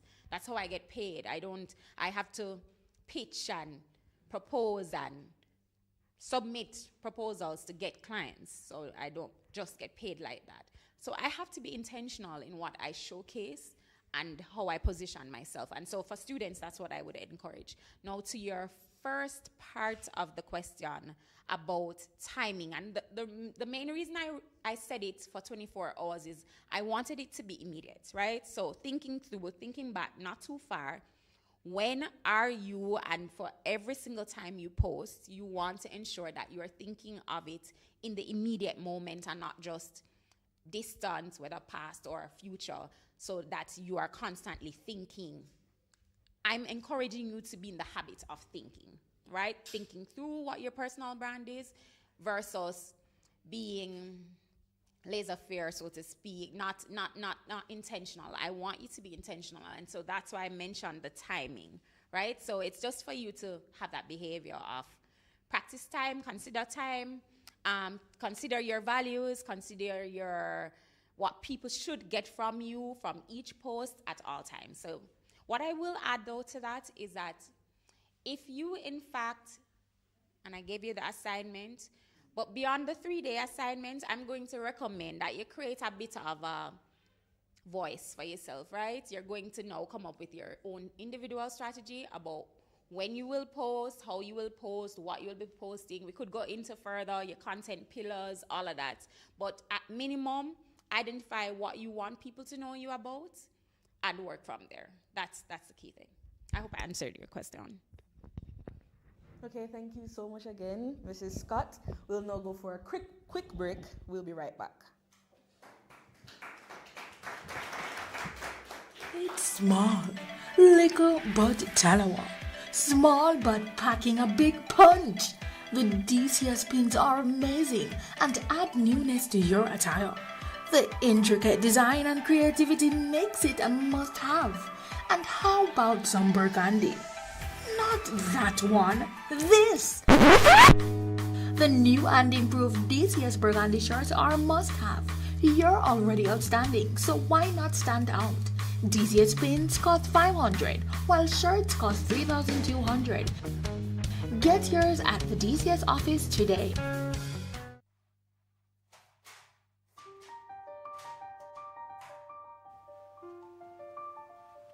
It's not just the bruises on the body that hurts.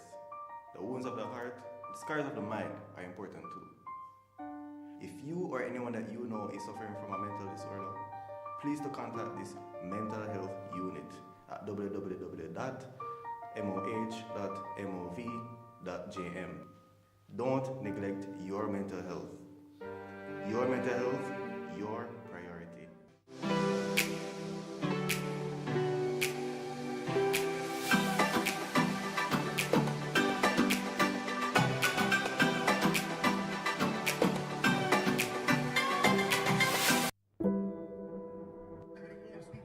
We're getting so close. As an Israeli living in Israel, at least now the world understands. We're very close to World War III, and this won't. How many would die if Russia's nuclear arsenal... If China and Taiwan actually go to war... Hello?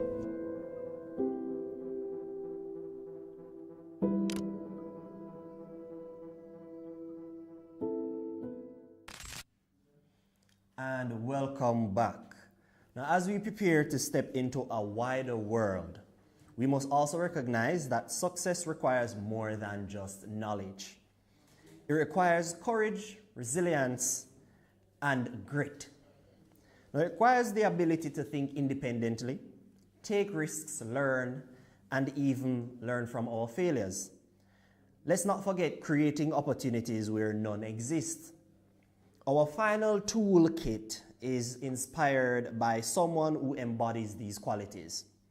A young entrepreneur who built multiple businesses, developed softwares, and authored a book. And he also navigated regional markets with boldness and innovation. The last item in our global toolkit is the Entrepreneurial Grit Map. Please join me in welcoming J.P. Anderson, whose journey reminds us that curiosity, determination, and self-belief are essential for building a future in both sustainable and self-defined energy. We have online J.P. Anderson. Sir Anderson?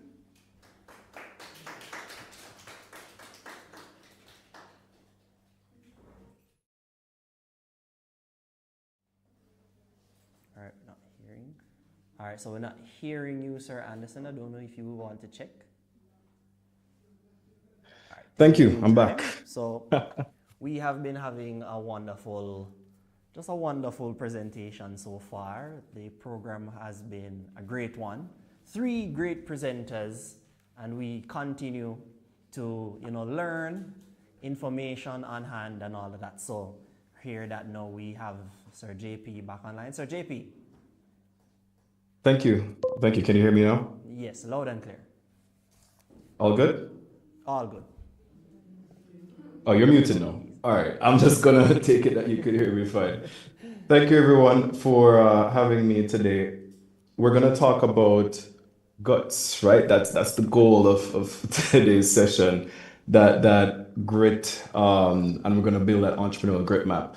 So my speech will be about from skill to self-wealth, how media, marketing, founder thinking can move students from learning a skill to building something that pays them back. Now, I want to talk to you guys about the reality of business in the Caribbean. I mean, we get the glamorous look, we see the nice cars, we see the homes, we see the millionaires, we see the Rolex, and all the beautiful things that shine. And I kind of want to show you that side of my life, but also I call it the broccoli, which is the parts that people don't like to talk about really, but they're a part of getting there, right? As communicators, as entrepreneurs, you have to learn those skills. You have to solve problems. You have to create repetitive income. And then you have to build an asset, right? The asset, we'll talk deeper into that because many people learn skills, but fewer people learn how to turn their skills into self-wealth. By the age of 25, I had three properties, prime properties in Kingston, in Portland. My car was paid off cash, and I did it self-made. And I didn't start off smarter than any of you. I didn't start off better than any of you. My parents didn't finance any of this, which means to me that with the right framework, which I'll give you, you could do the same on your own. Now, when I describe learning a skill, my first ever venture was a magazine that I set out to create. And again, we picture magazines as these very glamorous, distributed powerhouses of media. But for me, it started on a printer paper in my bedroom that I folded into a quarter fold sheet just to do a prototype. And through consistent grit of building and trying and learning new skills on editing, layout, design, media, graphic design, I was able to make better visuals. And I was solving a problem of how to connect students in the high school I moved to because I'm a Jamaican and I moved to Trinidad when I was 15. I didn't have much friends. And through that avenue of a magazine, I was able to make friends and help other people to make other friends. And the income through this didn't become income because of the magazine itself, but it became an income stream because the skills I built at step one became revenue engines by step three because people were now reaching out to me at 15, 16 saying, hey, could you help me to design this? Could you build this website for my mom? And I was making money, which became my first asset that I actually was generating cash from, which was my first software company that did, it was an agency. We had media, we could make a magazine for you, we could advertise it, we could build a site. And that was my first asset, which bought me my first property 8 years after founding it. So through these pipelines, again, you could replicate this. Here's some more proof that this path is real and I keep replicating it. As you see here, I'm a founder with 2 exits, meaning I built 2 companies right here in the Caribbean and sold them profitably. I'll show you more about that in a bit. And I've helped my own clients to build over 100 software solutions and supported over 14 countries, markets, cities, territories from Jamaica to Barbados to North Carolina, New York, all over the world. And you could do this too. I'm still in my 20s. This is a path that anyone can achieve from your skills, solving problems, making repeatable income, and building assets. All right. I would have shared with you already my journey, which is media systems, entrepreneurship, and scale. And this blend is really why I care so much to help students to go beyond content and to ownership, right? You have to own what you do in the end. And I'm going to go deeply into how you can own things the real way. I talked about the magazine, which became Hub Lab later on, my agency, which was something I built with. Then I owned my companies. I would use revenue from Hub Lab software from the agency to create new businesses. So I would take the social media marketing money and I would save. And then I found a store. Well, I would travel, get inspiration. I found a location, paid the rent off the social media money, and built this first store, right? It was very scrappy. My friends helped me. Community is very key. And I built another business again through the agency money, and it was a software, it was an app that did invoicing. And I sold that on a website called flippa.com, which is still around, FLIPPA. And I was still in university, just like you. I was at UWE, St. Augustine, studying my first degree. I spent 2 years doing computer science, but I pivoted to communication studies, which is why I'm connecting with you guys today. We share that in common. And that's what I finished studying. But I was doing a communication studies major, balancing everything from step 1 to step 3. And I would find the time. One of the things we say is, we don't have time, but I think if we work efficiently with technology, which is why I blend communications and technology, we will always find the time. And then from there, before I finished school, some of you might not get an internship, by the way. I didn't have an internship. I used to be jealous or insecure that how comes I have an internship when they had the internship module and my friends were getting placed, and I was like, whatever, I was busy building this, right? Later, after all that hard work, in my final semester at UWE, I was recruited by Microsoft right here in Trinidad. And that led to an almost 4-year career leading a whole region, leading their partner, their sales business on technology, cloud technology, but I also had to do communication and PR training and media training and press and all this beautiful stuff, which comes from this work. So remember, I told you, I'm going to show you the strawberry, but I'm going to give you the broccoli too. I'm going to give you the parts that people don't really want to tell you all the time, but you do get the nice, glamorous, beautiful, wealthy stuff when you put in the work.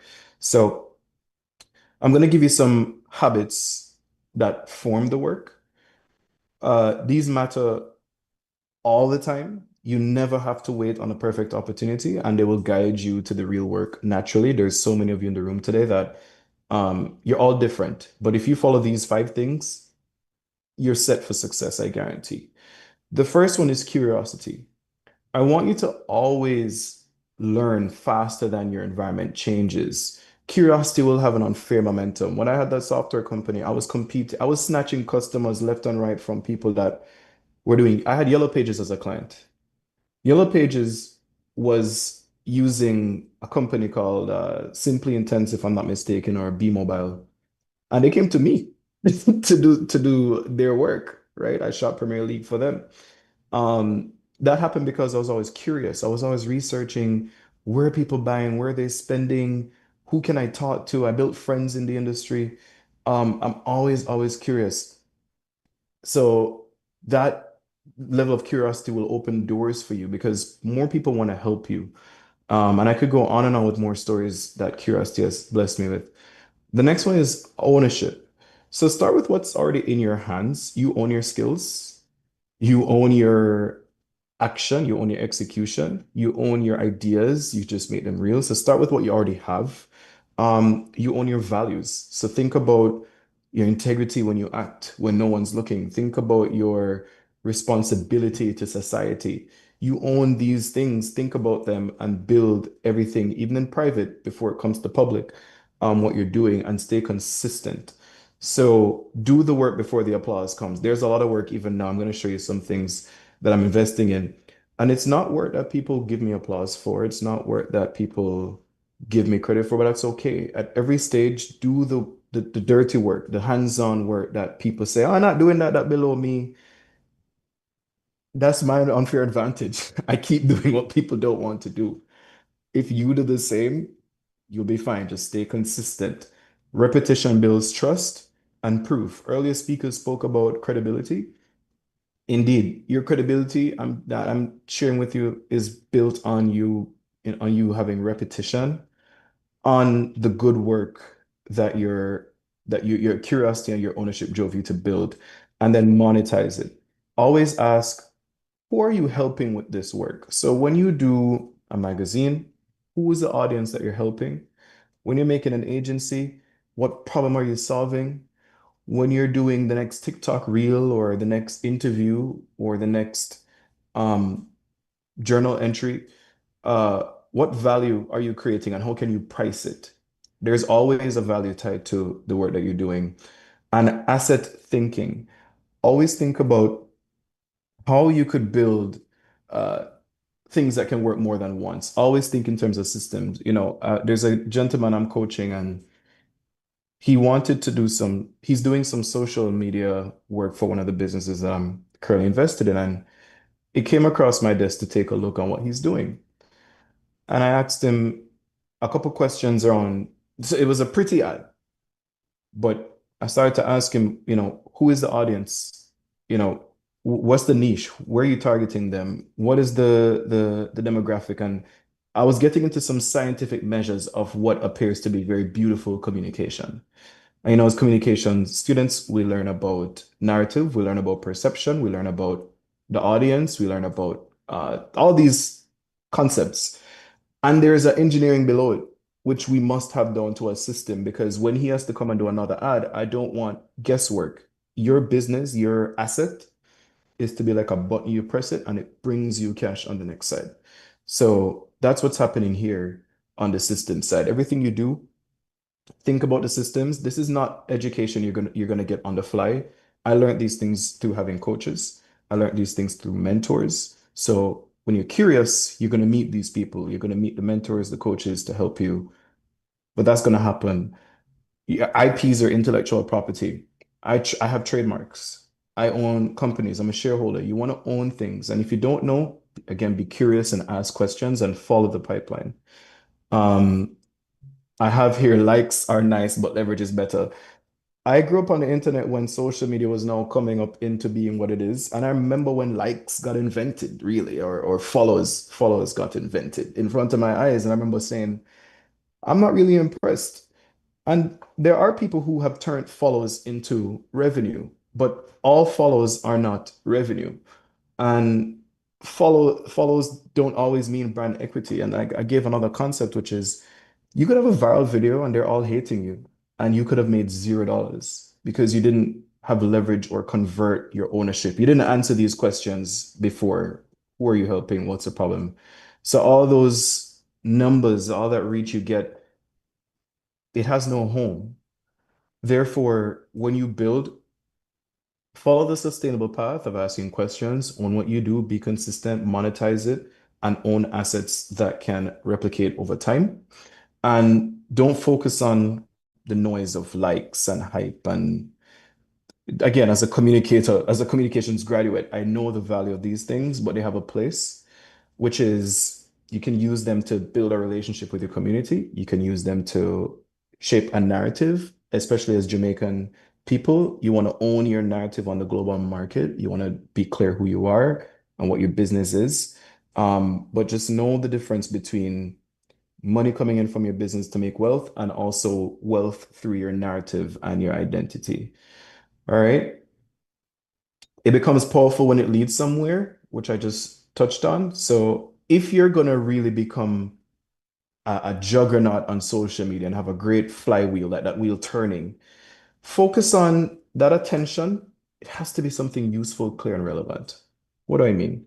If you want to sell something in school or in the country, which you're capable of doing stuff in the country at this stage or in the region, because I was your age doing the same, you can do it.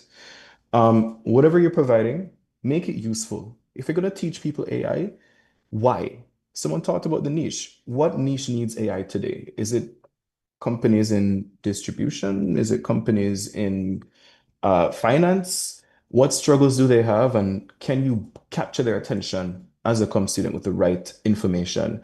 And trust, why are you going to teach them about, let's say, AI or journalism? What about you? Do you have proof of work? Are you certified? You're going to school, which is a credibility trust point, right? But there's multiple things, referrals, testimonials. And you have your offer, which is how you turn things into a tangible desire for someone. You turn it into revenue.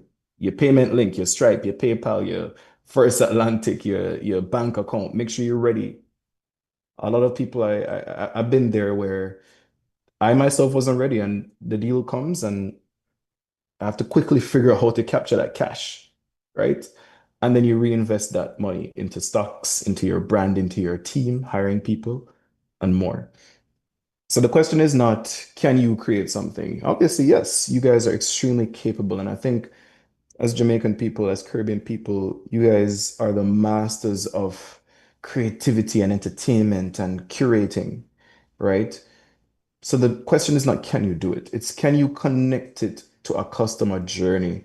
And if the content does not build a relationship, an offer, an ownership, it stays as noise instead of leverage, right? One person I think of is Bob Marley comes to mind. I know it's such a cliche, but a brand that was so huge is captured by the Marley family in terms of revenue. It's become assets of coffee and farming and material, right? You could do the same, and you don't have to be Bob Marley. You could be you with the same framework over and over and over. And you could be humble about it, and you could still have an impact. So self-wealth will grow if you've been following along as your work becomes more repeatable, more ownable, and less dependent on one of your time. You will see on the far left, you will see I have number one here, skill. That's your freelance work. That's the work I would used to do, which is still not below me, but you could still do freelance work, hourly work, helping somebody out, building your portfolio. But then you make a system. You said to one client, hey, what if I was to do 10 TikTok videos a month for 10 grand or something, right? You have a repeatable offer, you start to learn that you could do that.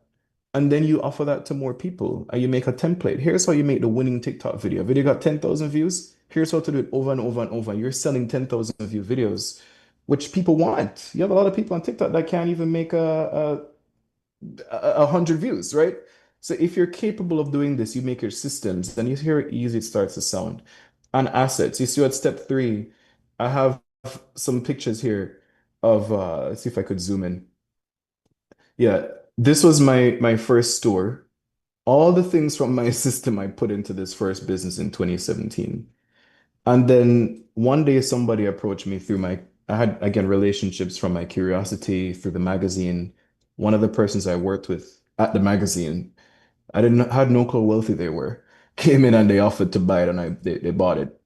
And then I took that money and I bought this land in Portland. And during this time, I built this business, Invoicer. Then this is the magazine Teen Link, which a Jamaican Lawrence Deacon helped me with the logo. I have a talent pool of 300 people. Again, these are all assets. This is one of the current businesses that I'm heavily invested in. All of these are assets that I've owned and have been generating wealth for me, and I don't have to work actively to grow them, right? They grow in my sleep. I have teams working around the clock. People getting opportunities left and right because of them.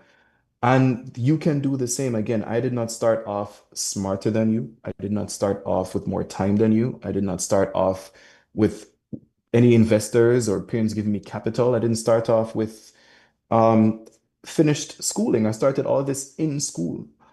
So you can learn a lot. And number 4 is equity value, which is when you build your thing, your company, your brand, that thing that can scale, or you can sell it, you've won. You've won the game of wealth. Everything else is an option. So, and the equity means if you own, let's say, this land over here and you bought it for $1 million and you sold it for 12, you have approximately, minus all the fees, I could give you some real numbers. You're looking at probably 8 to 9 million, right? You're not going to get the whole 12. But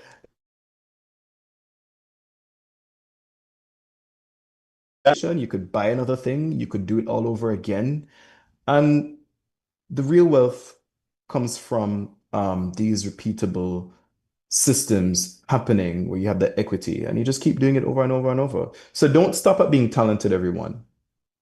Do not stop at being talented.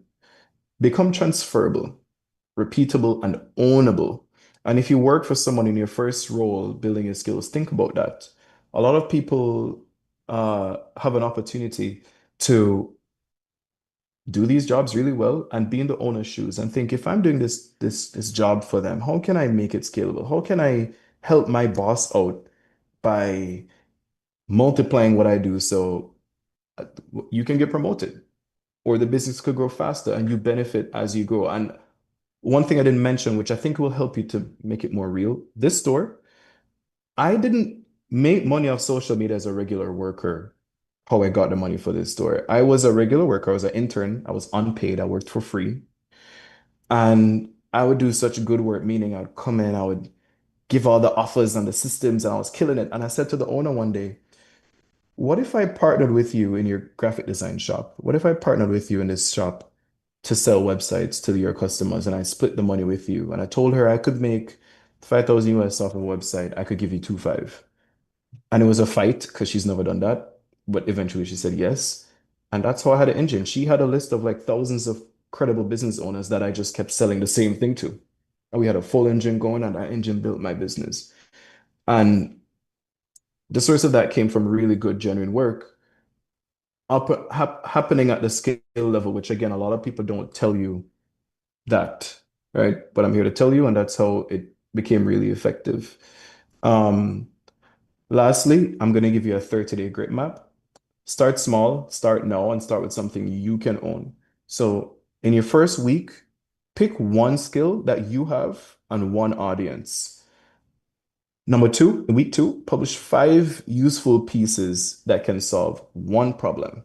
That's like your blog, right? Or your LinkedIn. When you go on your LinkedIn, put it on it. Or your WhatsApp story. I mean, WhatsApp has an audience already. Create one simple offer in week 3 and ask for the sale. On week number 4, track the results and turn what works into a repeatable system. Everybody that works for me always has a CRM, meaning a customer relationship management tool. You manage all the information. And then lastly, my key takeaway for you is do not use your gifts to impress people. Use them to build assets that can outlive the moment. Okay? So do not use your gifts to impress people. Use them to build assets that can outlive today. Thank you, everyone, for your time.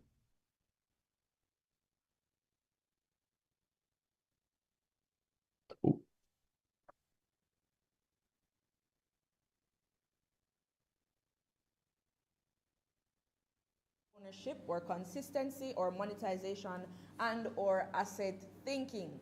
Let us not stop at being talented, DCSers and others who are tuned in. Yes, and so therefore, with all that we have presented before us today, we would just like to say thanks to all our presenters for helping us pack the essential tools needed for the journey ahead. Right, today we placed 4 powerful items into our suitcase. We looked at the story-driven leadership lens, Prince, understanding and owning your narrative. Yes, and let's not forget the second, the visual impact engine, communicating through compelling digital and visual storytelling. And speaking on the digital aspect, we did touch on the digital influence blueprint, navigating online spaces with strategy and purpose. And last but not least, one that we say would have bared some weight, a lot of weight, the entrepreneurial grit map, cultivating resilience, curiosity, and boldness. Yes, each of these tools reminds us that success in today's world requires more than just academic knowledge.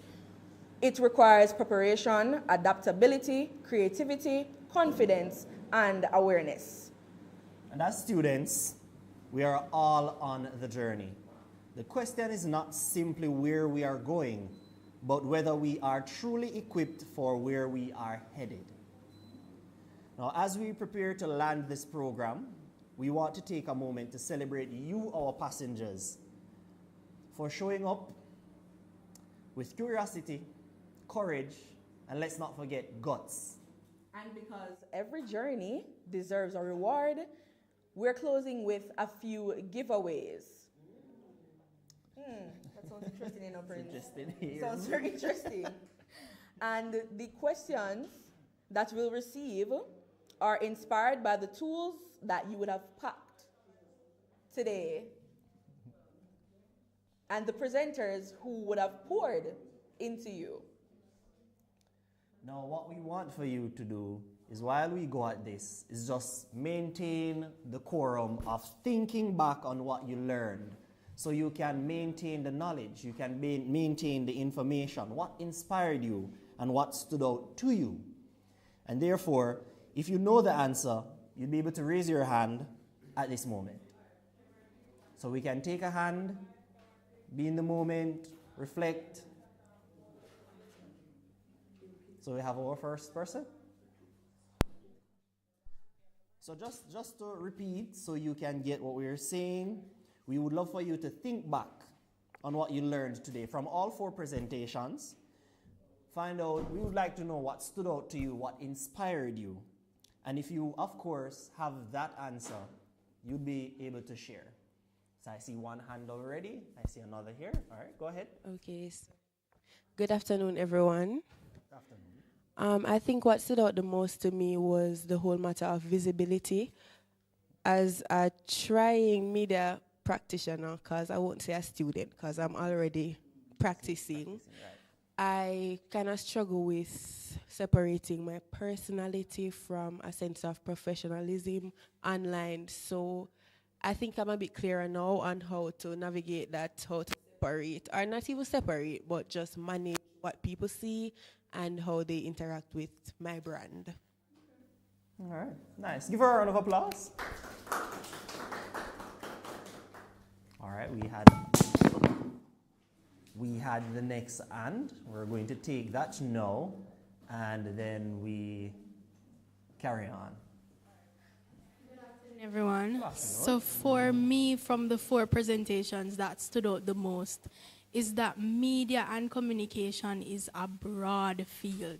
And not because we are studying journalism, television, radio, PR, that means we are confined to those walls. So I learned that I can branch out myself if it's not working, because media in and of itself is constantly changing. So if I realize that I'm in a space and it's not working out, I can branch off with the skills that I would have learned here and by working on other things, and use those skills and be my own and work for my own self. I can freelance, or as the first presenter would say. But what stood out to me the most was that, as I said, I don't have to be confined to any walls at all. I can use the skills that I have right now. I can branch off. I can go out into the world. Research is very important. Networking is very important. Realizing that, all right, I'm here in a space.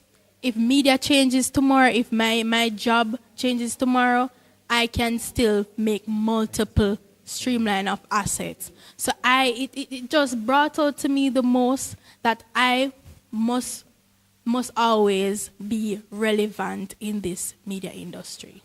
Thank you so much for that. Thank you very much. Another round of applause. Of course, we appreciate your input. And ladies and gentlemen, as we come to the 4th to land this flight, as we leave here today, let us reflect on this question. Is your global toolkit fully packed? A question Is it fully packed? Yes. So before we disembark, we want to express our gratitude once more to our sponsors, Clear Purpose Spring Water and Manchester Annex Company Limited, and our hardworking production crew for making today's program possible. I am Jenny Smith. And I'm Prince Hartley. Do have a wonderful rest of the evening.